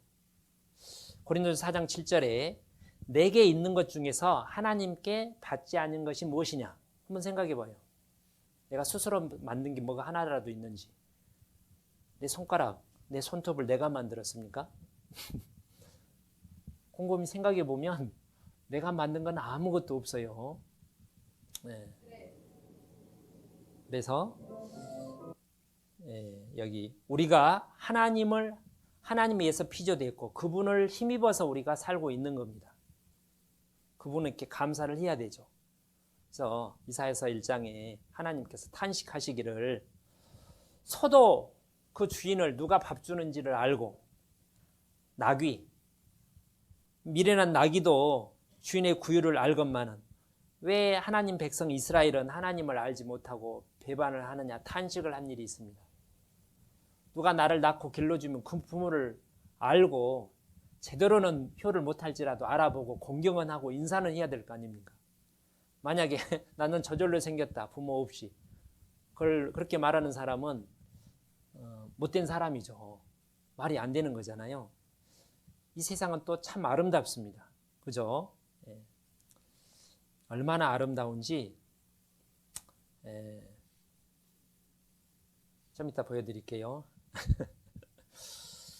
자, 그 하나님은 보이지 않지만 그 만드신 만물의 그 능력과 신성이 분명히 드러나 있다고 그랬잖아요. 자, 우주가 어마어마하게 광대하다고 그러잖아요. 근데 하나님께서 이사야 40장에 이렇게 되어 있습니다. 하나님께서는 수요대로 모든 별을 이끌어내시고 각각 그 별들의 이름을 부르신답니다. 10에 한 26승계 정도의 별이 있다고 추정이 되는데 하나님은 그 별을 다 셀 뿐만 아니라 이름을 부른다는 거예요. 그 말은 뭘까요? 우리 한 사람 한 사람을 하나님은 정확하게 알고 내 머리카락 수도 해고 내 마음 지금 무슨 생각을 하는지도 다 알고 내가 무슨 죄를 지었는지도 다 알고 보고 알고 있다는 겁니다. 그의 권세가 크고 능력이 강함으로 하나도 빠짐이 없느니라. 그래서 그분을 전능자라고 합니다. 이 광대한 우주에서 우리가 사는 지구는 먼지보다 더 작아요. 이게 있잖아요. 이게 태양이고 보이시죠? 이게 동그라미가 지구가 아니라 동그라미 안에 하얀 점이 지구예요. 이사야 40장에 2700년 전의 말씀에 보라 하나님에게는 이 세상은 열방은 물통에 한 방울 물 같고 저울 위에 적은 티끌 같다는 거예요. 하나님 앞에 지구가 먼지 같으면 저와 여러분은 아무것도 아니죠. 하나님 앞에 사람이 겸손해야 된다는데 사람만큼 교만한 게 없어요. 제가 이제 또 며칠 전에 그 지리산 뱀 사고를 내려가다가 미아될 뻔했어요. 생각보다 힘들더라고요. 그래서 이제 거의 해질 무렵에 내려와 가지고 그분 안수 집사님 아니었으면 큰일 날 뻔했겠다 싶었는데 그분이 이제 돌아가는 길에 세 분인데 그분이 한 분이 그러더라고요. 그래서 산 앞에는 사람이 겸손해야 된다고. 지리산이 제법 크지만 이 지구상으로 보면 작은 산이잖아요. 근데 사람이 왜 이렇게 하나님 앞에 교만할까요? 참 희한하죠. 질그릇 조각 중 한 조각 같은 자가 질그릇, 뚝배기 그릇 한 그릇도 아니고 이렇게 깨져가지고 한 조각 같은 별 볼 일은 없는 인간이 자기를 지으신 하나님으로 더불어 다툴진지 화 있을진저 하나님하고 싸워서 이기려고 하는 사람이 많은 거예요. 진흙이 어찌 토기장에 대하여 너는 무엇을 만드느냐 할 수 있겠으며 그럴 수 없다는 거죠. 자식이 아버지한테 왜 나를 만들었어요? 왜 나를 낳았어요? 그럼 혼나야죠. 그러면 안 되죠. 나를 낳고 길러주신 그분을 우리가 인정하고 공경하는 게 당연하다는 거예요. 제가 얼마 전에 이런 걸 한번 봤습니다. 한번 보시죠. 제가 경험한 북한은 이념 국가가 아니었어요. 하나의 종교 국가였어요. 왜 그렇게 말을 할 수 있느냐? 제가 북한에서 경험했던 김일성 종교에 대해서 조금 설명을 하려고 합니다. 저는 고등학교를 졸업하고 군대에 못 갔습니다. 그래서 저는 군대를 가는 다른 친구들이 나가는 것을 부러운 눈으로 바라보고 그들을 환영만 해야 했습니다. 그렇게 군대를 가는 친구들은 대학에 가지 못해서가 아니라 일자리가 없어서가 아니라 대학교에 입학을 했어도 일자리가 있어도 그들은 군대를 갔어요. 그들은 군대를 가면서 김정일 장군을 위해서 총과 폭탄이 되겠다고 노래를 부르면서 영광스럽고 자랑스럽게 나갔어요. 그럼 그들은 왜 그렇게 군대를 가고자 하느냐? 북한 군대가 그렇게 좋냐?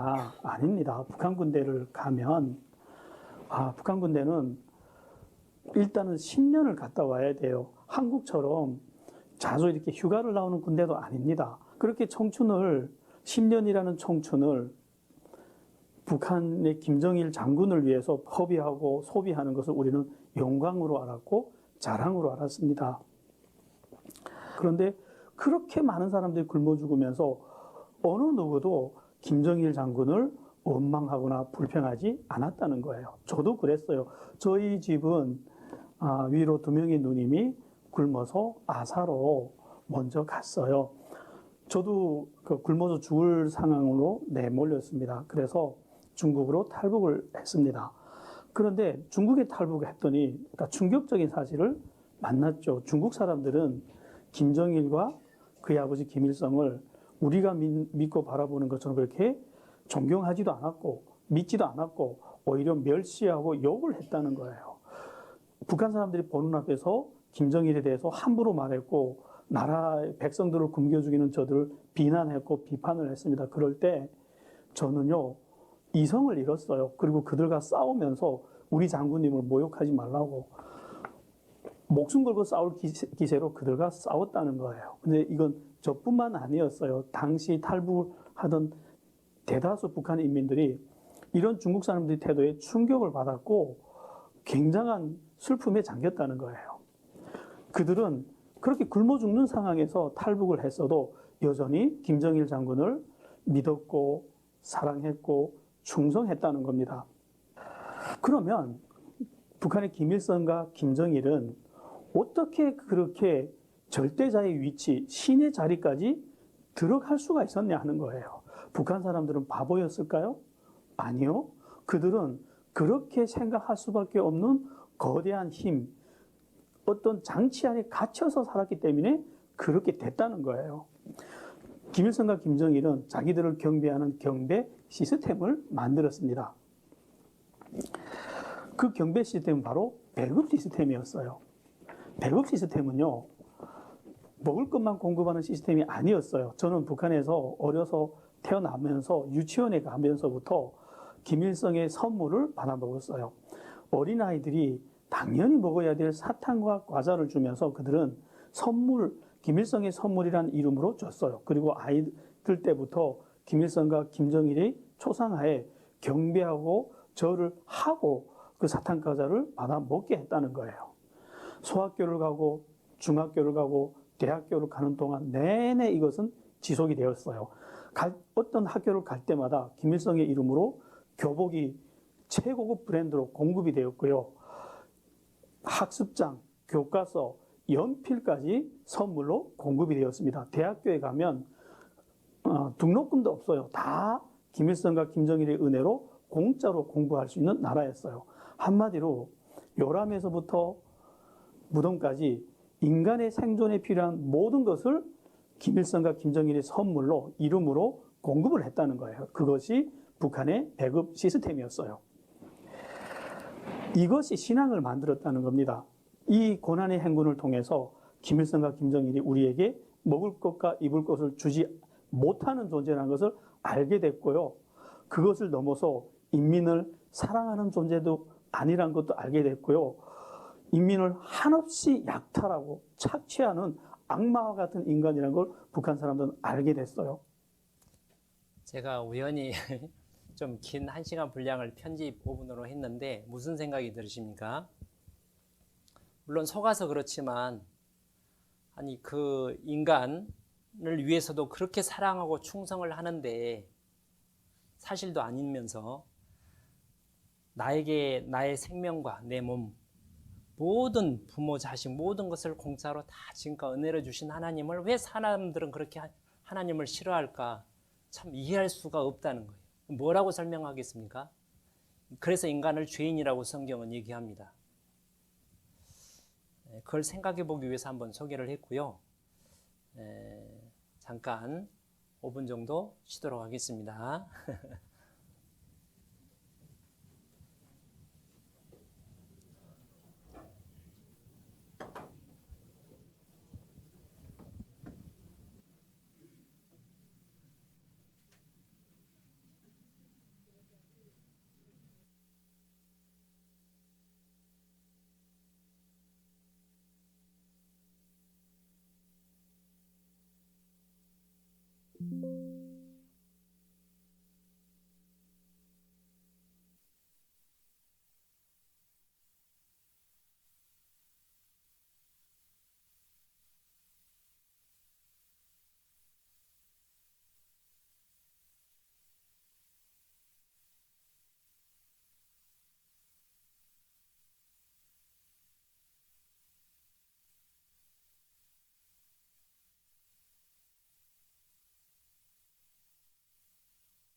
박지성과 함께하는 대한민국 응원체조.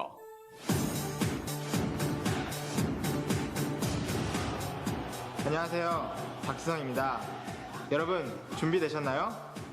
자생 1, 2, 3 척추체조로 대한민국을 응원해주세요.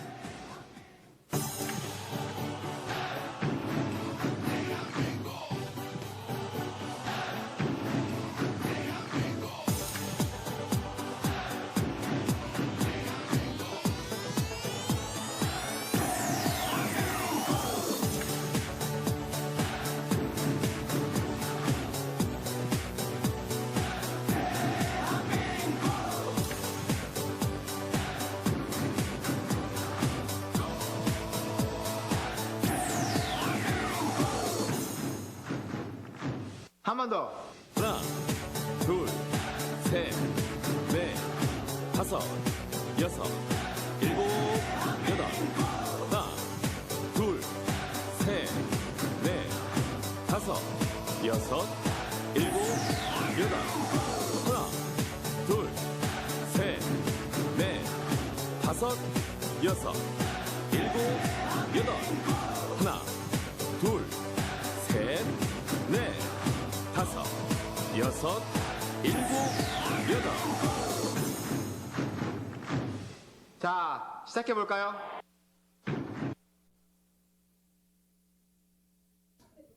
시편 8편에 다윗이 기록한 건데요. 주의 손가락으로 만드신 주의 하늘과 주의 베풀어 두신 달과 별들을 내가 보니 가만히 보고 있으니까 무슨 생각을 했냐면 사람이 무엇이간데 하나님께서 나를 생각하시며 이 모든 것을 나를 위해서 사람을 위해서 만들었는데 왜 하나님은 나를 생각하시고 인자가 무엇이간데 여자에게서 난 인생이 죄도 많이 짓고 그러는데 무엇이간데 나를 권고하시나이까 관심을 갖고 나를 진리 가운데로 복을 주려고 인도하시는가 의문을 가졌다는 겁니다. 사람이 뭘까요? 여기에 이제 Who am I? 내가 누군가 이런 많은 책들이 있다는 겁니다. 스페인어로 ¿Quién soy yo? 내가 누군가.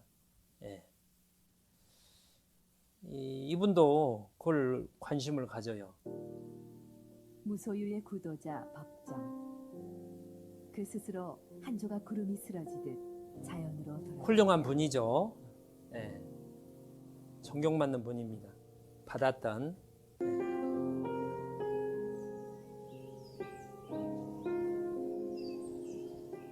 화두라고 할까요? 이렇게 다 안고 가시는 화두가 있으십니까? 화두 다 있지. 내 화두는 나는 누구인가? 근본적인 자기 명제고 물입니다. 이것을 이제 이 무엇인가? 육조 스님 때부터 그런 게 나와요. 요새 말로 각색하자면 나는 누구인가? 이게 어디 사전에서 해답이 나오는 것도 아니고 어디 참고서에 있는 것도 아니고 무슨 어록에 있는 것도 아니고 각자 자기에게 주어진 물음이에요. 어떤 근원적인 물음입니다. 나는 누구인가? 김춘수 시인은 꽃을 지었던 연나무 살 때 최초로 여기 보면 내가 누구며 왜 지금 여기 이렇게 살고 있는가 질문을 품게 됐답니다.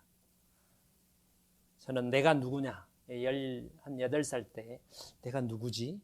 그것을 생각을 해봤어요. 여러분은 언제 생각을 해봤나요? 사람이 육체가 다라면 물질이라고 한다면 내가 누구게요? 그냥 분자지 뭐 그러잖아요. 분자, 복잡한 분자 구조인 거예요. 근데도 불구하고 사람들이 생각을 해요. 참 이상하잖아요. 성경 많이 그걸 정확한 답을 주는데 하나님이 가라사대 우리의 형상을 따라 우리의 모양대로 우리가 사람을 만들고 사람이 뭐냐? 하나님의 특별한 목적과 사랑의 대상으로 피조된 대상이라는 겁니다. 하나님의 자녀가 되기 위해서 예수 그리스도 신부가 되기 위해서 만들어졌다고 성경은 얘기합니다. 그래서 좀 전에 말씀드린 것처럼 사람 몸은 하나님께서 흙으로 만들었지만 흙 속에다가 하나님의 형상을 닮은 영을 넣어주셨다는 거예요. 하나님은 영이시라고 그랬기 때문에 사람이 하나님을 닮았단 말은 영적인 존재로 만들었다는 겁니다. 그래서 하나님이 창조하는 것처럼 사람만이 창조 능력을 가지고 있어요. 그러면 사람과 짐승의 차이는 뭔가? 데살로니가전서 5장에 사람만이 영이 있다고 합니다. 짐승, 풀도 이런 식물은 육체는 있는데 영과 혼이 없고, 근데 이제 개나 소나 돼지는 육체 외에 혼이라는 부분이 있습니다. 생각도 있고 감정도 있고 판단도 해요. 근데 사람만이 영을 가지고 있다고 성경은 말합니다. 그래서 개도 생각을 하죠. 혼이 있으니까. 사람만이 가지고 있는 특징을 한번 생각을 해봤어요. 제가 보니까 인터넷에 보니까 요즘 검색이 발달해가지고 사람과 짐승의 비슷한 점은 엄청 많이 나와 있는데 그걸 연구를 학자들이 해요. 근데 차이점은 연구를 별로 안 해요. 차이점이 훨씬 더 많은데 참 희한해요. 인간만의 특유한 행동, 상징과 의미의 창조학습, 제도와 관습의 창조와 개선, 비판적 사고와 자아 성찰, 자유의지와 전략성 선택. 복잡하죠? 그게 아니라 좀 단순하게 얘기하면 사람만이 말을 한다는 거예요. 어떤 어머니가 직장에 다니라고 기운도 빠지고 시간도 없고 해서 남들처럼 책을 많이 읽어주지도 못해도 잠들기 전 한 5분 정도 책을 읽어주는데, 그런데 오늘은 지호가 혼자 앉아서 책을 보다가 엄마를 큰 소리로 부르다. 엄마, 왜? 이게 뭐야? 뭐긴 뭐야? 책이지. 아니, 이거 말이야, 이거. 아, 그것은 다름 아닌 글자. 사람만이 글자를 사용하잖아요. 사람만이 글자를 통해서 이성적인 사고, 복잡한 논리적인 사고를 하게 됩니다. 그잖아요?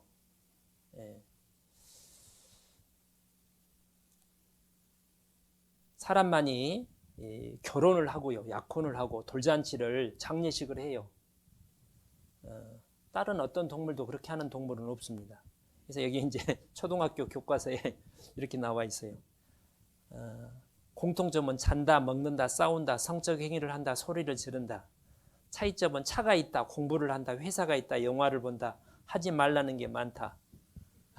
사람, 왜 이런 차이가 있는가? 사람은 보이지 않으면 없다고 생각을 할 법도 한데 보이지 않는 것이 있다고 대부분이 믿는다는 거예요. 인류 역사적으로. 영적인 존재에 대해서 의식을 한다는 거예요. 그리고 스스로 귀하다고 생각을, 그걸 자존심이라고 그럽니다. 자존감이 약하다고 그러잖아요. 그런데 왜 사람이 귀해요? 다른 사람은 그걸 인정 안 해줘요. 스스로. 근데 누가 무시하면 굉장히 기분 안 좋잖아요. 그리고 의미를 찾아요.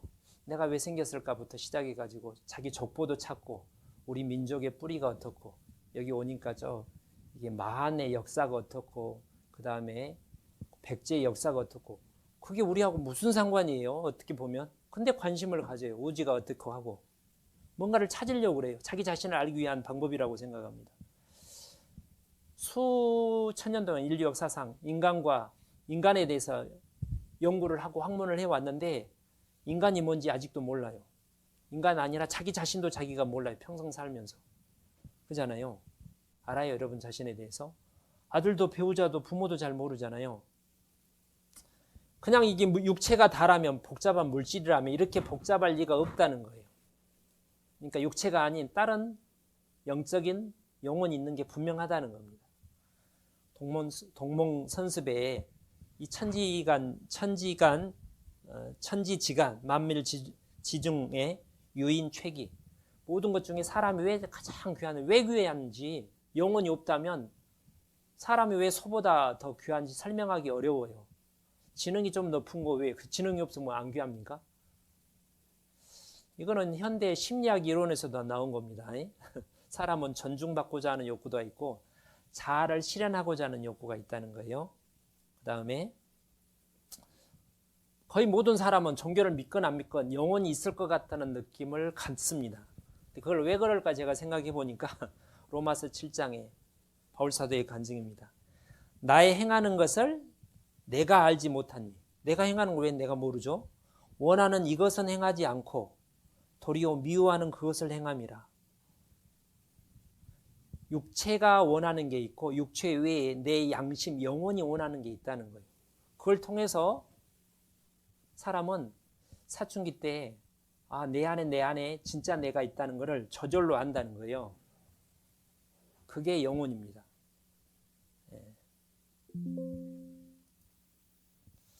그 다음에 임사 체험자들이 엄청 많아요. 세계적으로. 죽었다가 이렇게 깨어난 사고라든지 병으로. 그런 거 보셨죠? 그걸 책으로 이제 연구해서 책도 내고 연구 논문도 냅니다.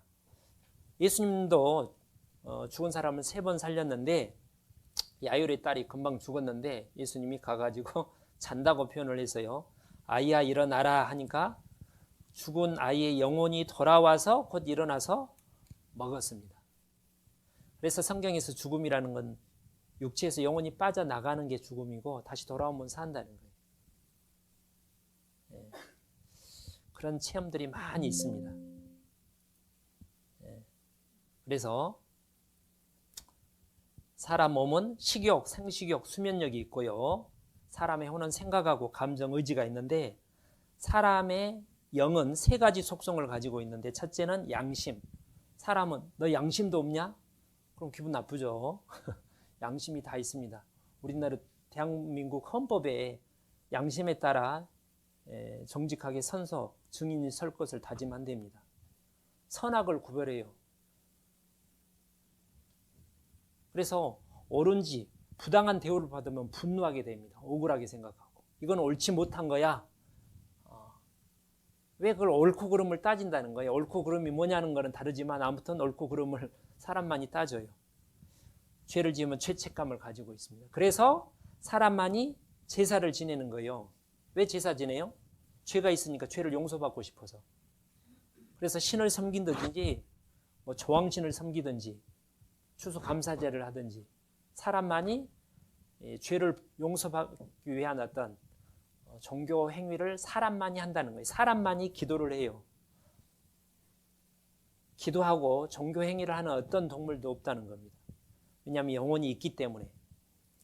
사람만이 여기 보면 전도서 3장 11절에 하나님이 사람에게 영원을 사모하는 마음을 주셨습니다.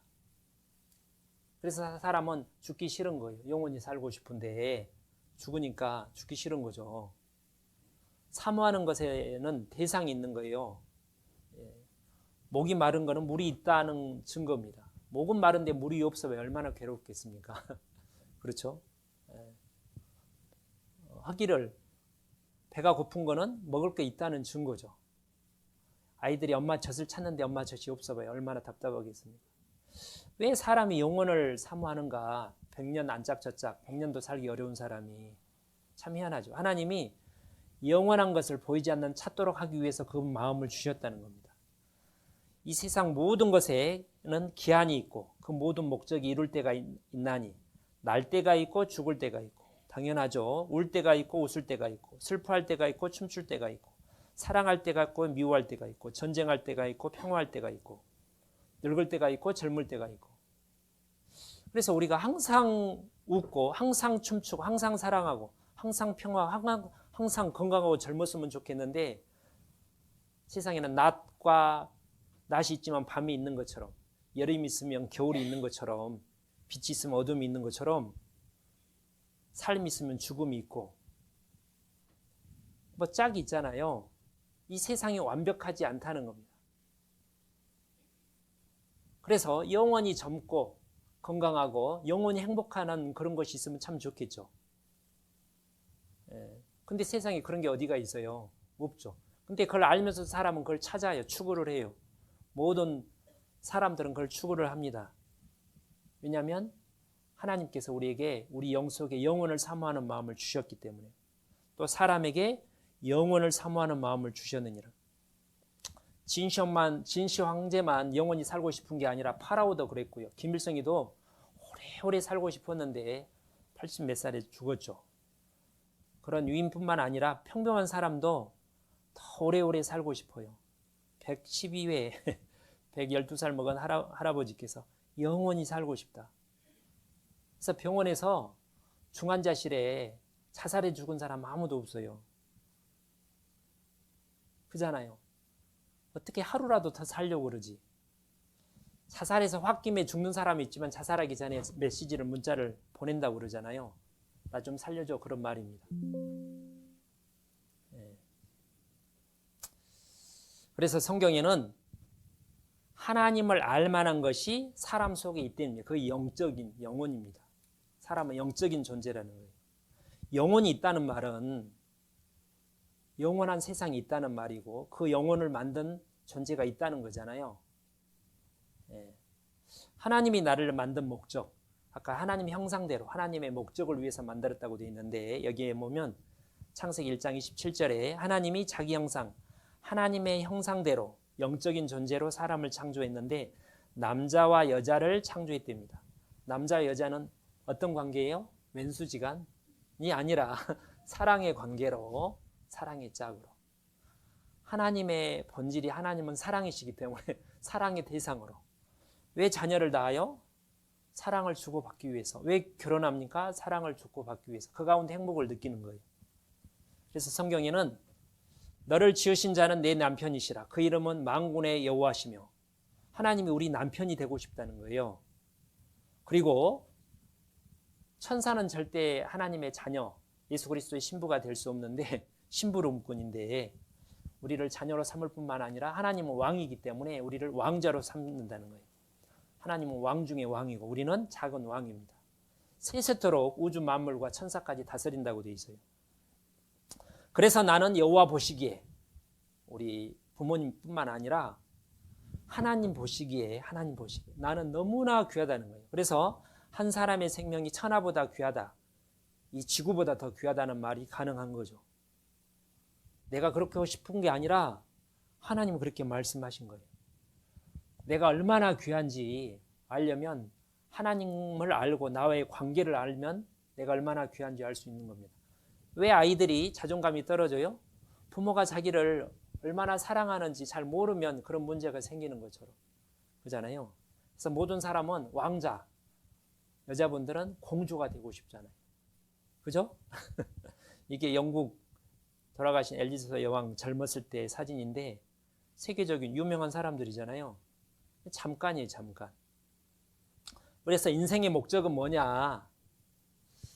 하나님의 사랑, 예수님을 통해서 죄를 용서받고 구원을 받고 예수 그리스도의 영원한 생명을 얻어서 하나님 자녀가 되어서 하나님과 더불어 영원토록 우주 만물을 다스리면서 행복하게 살도록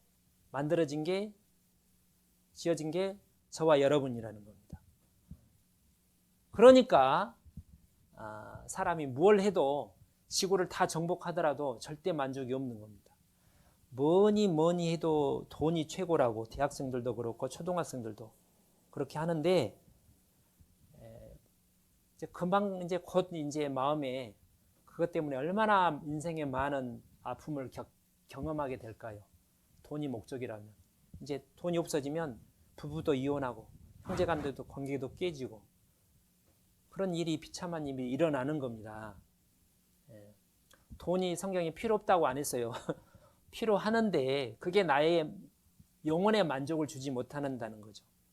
이런 좋은 집에다가 이런 집에 살면 행복할 것 같잖아요.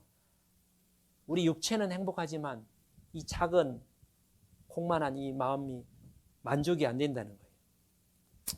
이병철 회장님 영결식, 이 사람 묘가 에베랜드 뒤에 있습니다. 이분이 돌아가시 전에 호가 호암이잖아요. 공수래 공수고 빈손 들고 왔다가 하나도 못 가지고 가는데 마음이 서운했나 봅니다. 그 작년인가 돌아가신 이건희 회장님도 자기 아버지가 쓴 그거를 휘어를 뒤에다 글을 걸어놓고 살았다 그랬잖아요. 마음의 행복이 있었겠어요, 없었겠어요? 우리 이재용 회장님이 삼성회사 들어가는 것도 어렵잖아요. 그 회장님 최고 부자인데 마약 몇 번 하다가 검찰 막 불려가고 막 그랬잖아요. 마음의 행복이 없으니까 그렇겠죠. 이혼했잖아요. 돈이 사람을 행복하게 한다? 못한다. 네, 빌 게이츠도 부자에서 좋은 게 없더라. 그래서 몇 년 전에 이혼했잖아요. 네. 그래서 성경에 은이 옛날에는 돈이었잖아요. 돈을 사랑하는 자는 돈으로 만족함이 없고, 그러니까 답답할 일이죠. 돈을 많이 벌면 행복할 것 같은데. 예. 대통령들은요. 요즘 우리나라 한국 대통령 중에 누가 행복한가를 한번 생각해 보세요. 행복했던 대통령. 예. 북한 김정은이가 요즘 행복할까요? 안 할까요? 맛있는 거 먹고 자기 마음대로 살 수는 있는데 우리보다 아마 더 스트레스를 받을 거라고 생각이 듭니다. 성경에 일평생을 어두운 데서 먹으며 번뇌와 병과 분노가 저에게 있느니라. 사람의 결국의 일반인 그것은 해 아래서 모든 일 중에 악한 것이니 인생의 마음에 악이 가득하여 평생에 미친 마음을 품다가 뭔가를 잃어보려고 하는데 아무것도 못 이루고 가니까 미치겠는 거죠. 후에는 죽은 자의 일은 돌아가는 것이라. 그래서 이제 성공을 하고 돈도 많이 벌면 사람들한테 영광, 박수, 갈채를 받습니다. 그래도 이제 자살해서 죽고 그러잖아요. 웃을 때도 마음에 슬픔이 있고 즐거움 끝에도 근심이 있느니라. 이렇게 이제 헬스도 하고 그러죠. 몸매도 가꾸고 운동도 하고 맨발 걷기도 하고 해야죠. 해야 되는데 그것만 하는 게 문제라는 거예요. 그것만. 그래서 하물며 흙집에 살며 흙집에 황토방인가 내 영혼이 흙으로 만들어진 몸속에 산다는 거예요. 그래서 코로나 걸리면 죽잖아요. 바이러스 걸리면. 인생에게 임하는 일이 짐승에게도 개한테도 임하는데 이 둘에게 임하는 일이 일반이라 같다. 다 동일한 호흡이 있어서 이에 죽음같이 저도 죽으니. 사람이 좀 오래 살기는 하죠. 오래 살기로 하면 거북이가 더 오래 살잖아요. 다 흙으로 말미암았으므로 다 흙으로 돌아가나니. 몸은 짐승이나 사람의 흙에 왔으니까 죽음 흙으로 돌아가는 겁니다. 다 한 곳으로 가거니와 인생의 혼은 영혼이기 때문에 위로 올라가고 하나님 만나러. 짐승의 혼은 아래 곧 땅으로 내려가는 줄을 누가 알랴? 모르니까 사람과 짐승을 구별하지 못하는 거예요. 이렇게 예쁠 때가 있는데 금방 늙잖아요. 이렇게 이렇게. 그리고 이제 늙어서 죽는 겁니다. 그래서 성경에 사람의 연수의 자랑은 수고와 슬픔뿐이요 신속히 가니 우리가 날아가나이다. 그래서 우리 날 계수함을 가르쳐달라고 이렇게 기도를 하는데 한번 계수 좀 해봐요. 인생 80년이라고 그러면 하도 요즘 액수가 커져가 매덕을 우습게 하는데 29,000일 정도 살아요. 오래 살아요. 이제 40세는 14,440일이 남았고 60세는 7,200일 남았어요. 네, 오래 산 것 같아요. 이 아름다운 봄에 목련꽃이 며칠 있으면 떨어지잖아요. 비 오면. 인터넷에서 꽃 사진은 많은데 꽃 시든 사진을 찾아보려니까 찾기가 참 어렵더라고요. 그거는 관심이 없어요. 아기가 태어나면 막 박수를 치는데 요즘 초상집의 사람들이 관심이 없어요. 죽는 것에 관심이 없어요. 생각도 안 하려고 그럽니다. 자기도 죽을 텐데. 그래서 사람이 무엇이냐? 이사야 선지자가 물어봅니다. 하나님 말씀합니다. 말하는 자의 소리여 가로되 외치라. 하나님이 이제 이사야에게 내가 무엇이라 외치겠습니까? 모든 육체는 풀이요. 별거 아니라는 거예요. 우리 육체는. 그 모든 아름다움은 미스 코리아든지 미스터 코리아든지 들의 꽃과 같이 곧 시들어서 떨어진다는 거예요. 너희 생명이 무엇이냐? 잠깐 보이다 없어지는 안개니라. 저희는 잠깐 낮에 피곤해서 잠깐 졸다가 딱 흔들면 깨는 것처럼 그게 우리 인생이라는 거예요. 참 허무하잖아요. 오래 살면 행복할 것 같은데 오래 살아도 허무하다는 거예요. 그래서 이 아이가 아마 엄마가 이렇게 이제 일찍 가셨나 봐요. 엄마를 찾는 아이 마음이죠. 이 아이가 엄마를 찾기 전에 마음에 행복이 없겠죠.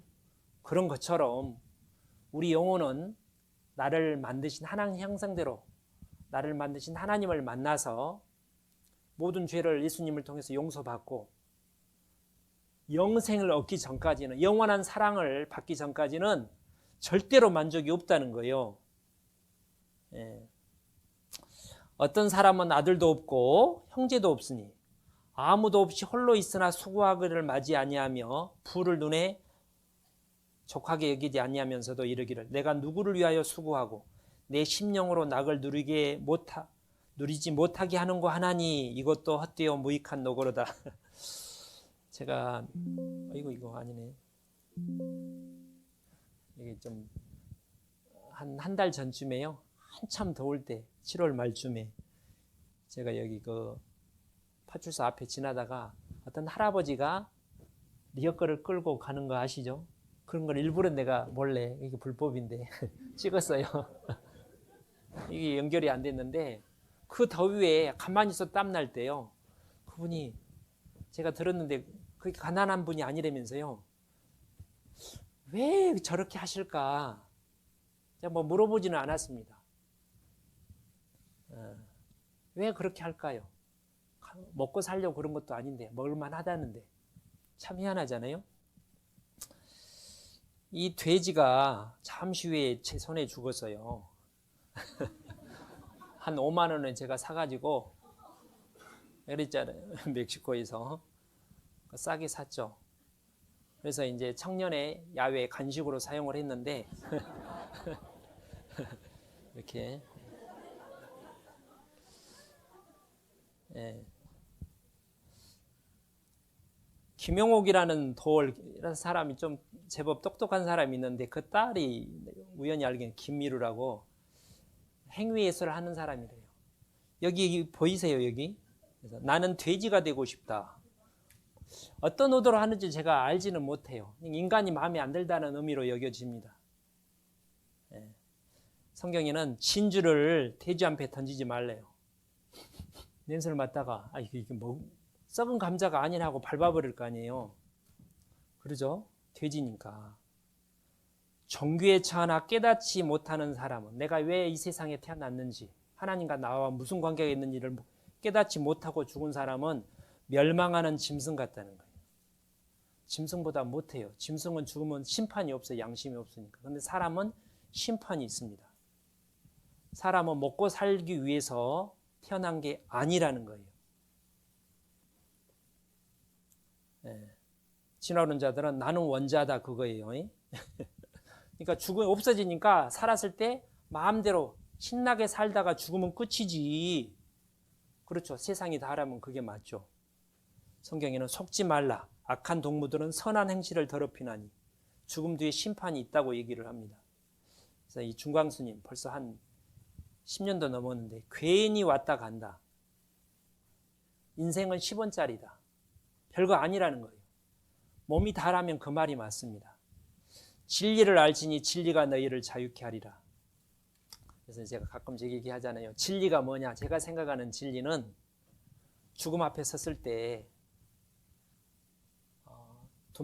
두말하지 않고 나는 정말 잘 살았다. 다시 태어나더라도 이 길을 가겠다. 다시 태어나는 건 불가능하지만 그게 10번, 100번이 될지라도 나는 이 길을 가겠다. 그리고 내 목숨까지도 기쁘게 소중히 기쁘게 내어줄 수 있는 것이 있다면 그게 진리라고 생각을 합니다. 원수에게라도 꼭 전해주고 싶은 것이 있다면. 예수님이 내가 길이요 진리요 생명이라고 말씀하셨는데 성경에 나온 예수님, 나와 무슨 관계가 있는가? 그 진리를 알면 우리 마음속에 자유가 생긴다는 거예요. 산다는 것이 황홀하다. 이 두 부부가 얼마나 행복하길래. 이분이 꿈 많던 18세 소녀 때 어머니를 잃어버리고 방황한 나머지 달려오는 천사에 몸을 던져서 자살을 기도했대요. 다행히 목숨을 건졌는데 두 다리와 왼쪽 팔 하나, 오른쪽 손가락 2개를 잃어버린 장애인이 되었다. 그럼 몸만 가지고 있는 거예요? 오른쪽 오른쪽 팔만 가지고 있네요. 오른쪽 팔 3개, 손가락 3개. 하지만 그리스도 안에서 새로운 피조물이 탄생이 되어 40년이 지난 오늘까지 한 남편의 아내와 이제는 다 성장한 2 딸의 어머니로 부끄러움 행복하게 살아가는 승리 여성이 바로 이 사람이다. 자기가 쓴 책의 제목이 산다는 게 황홀하다. 어떻게 그게 가능할까요? 가능하다니까요.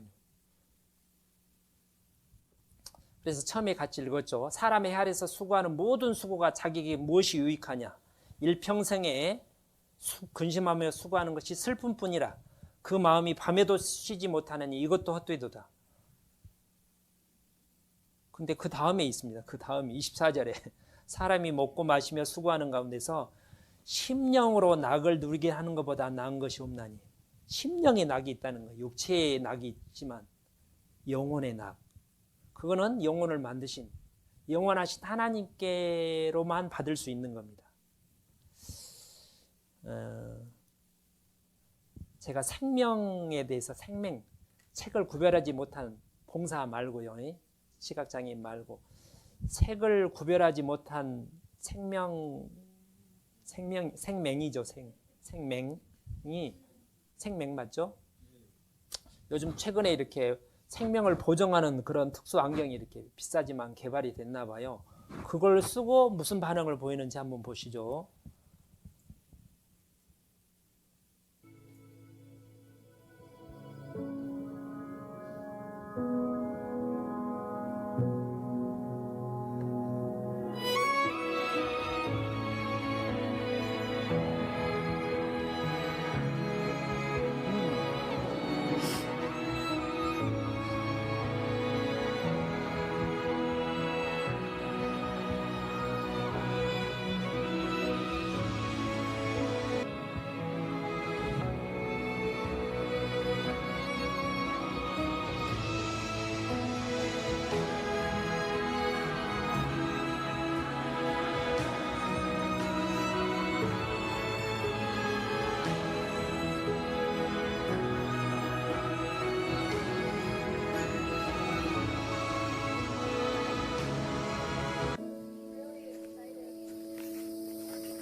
Go ahead, babe. Okay, what do we see, babe? What do we see, baby? You okay? There's so many different greens. Oh my God, sweetie. It's so nice and bright and it's so pretty. It's red. Oh my God, it's red. Oh my God, the headlights are red. They're all yours.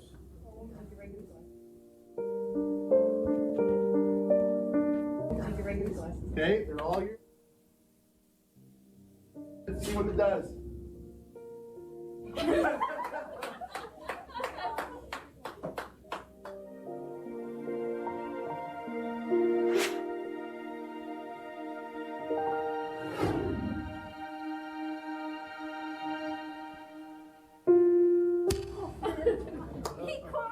That's awesome.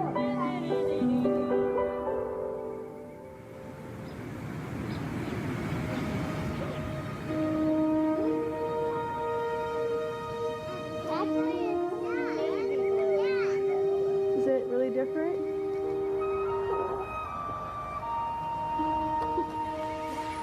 Winter. Look at your kids' eyes, Katie. They're so pretty.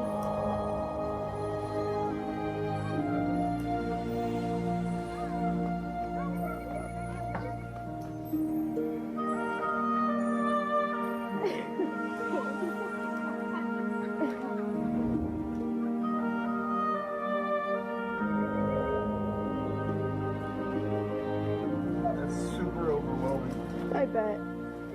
Oh man.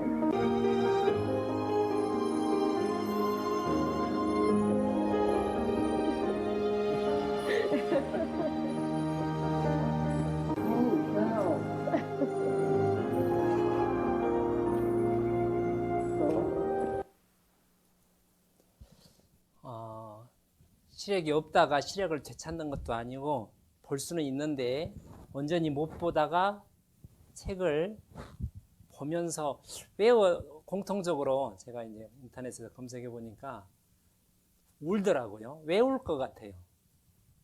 방금 그랬잖아요. 내가 이걸 지금까지 못 보고 살았다는 말이야? 많은 생각이 들었겠죠. 여기 이쁜 꽃이 있잖아요. 어쩌면 영원한 하나님을 계신 영적인 소경으로 보지 못하고 그분이 나를 얼마나 사랑하는지를 아직도 알지 못하고 그분의 사랑과 은혜를 받지 못한 채 살아가는 거듭나지 못한 많은 우리 사랑하는 가족과 이웃들이 그와 같다는 생각을 해봤습니다. 저희들도 그래도 체험을 했잖아요. 구원받은 뒤에 거듭난 뒤에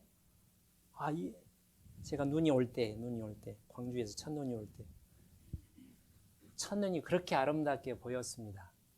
네.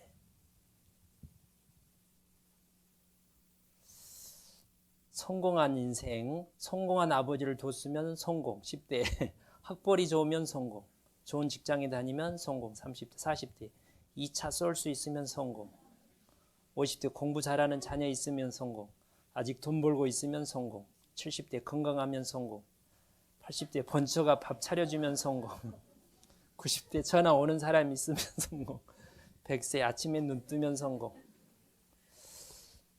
뭐가 성공한 삶일까? 예수님을 통해서 그의 죽으심과 부활을 믿고 영원한 생명을 얻는 것이 성공이라는 거예요, 인생이. 그것을 성경에서 얻을 수 있다는 겁니다. 성경이 말하는 예수님을 통해서. 그래서 이번 한 주간 이제 오늘 첫날 끝났는데요. 4일 동안 이 성경을 통해서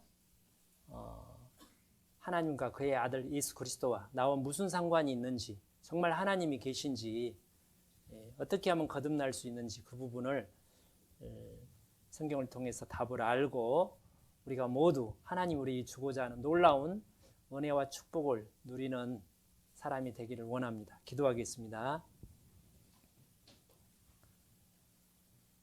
하나님 아버지 감사드립니다. 저희가 무엇이간데 저희를 이처럼 사랑하셨는지요. 또 이번 귀한 성경 배우는 귀한 시간 허락하신 하나님, 오늘 참석하지 못한 많은 분들이 계십니다. 주님 도와주셔서 그 마음을 인도해 주시고 발걸음 인도해 주셔서 이 성경을 배우는 가운데 예수님을 통해서 인생의 답을 얻을 수 있도록 도와주시기 바랍니다.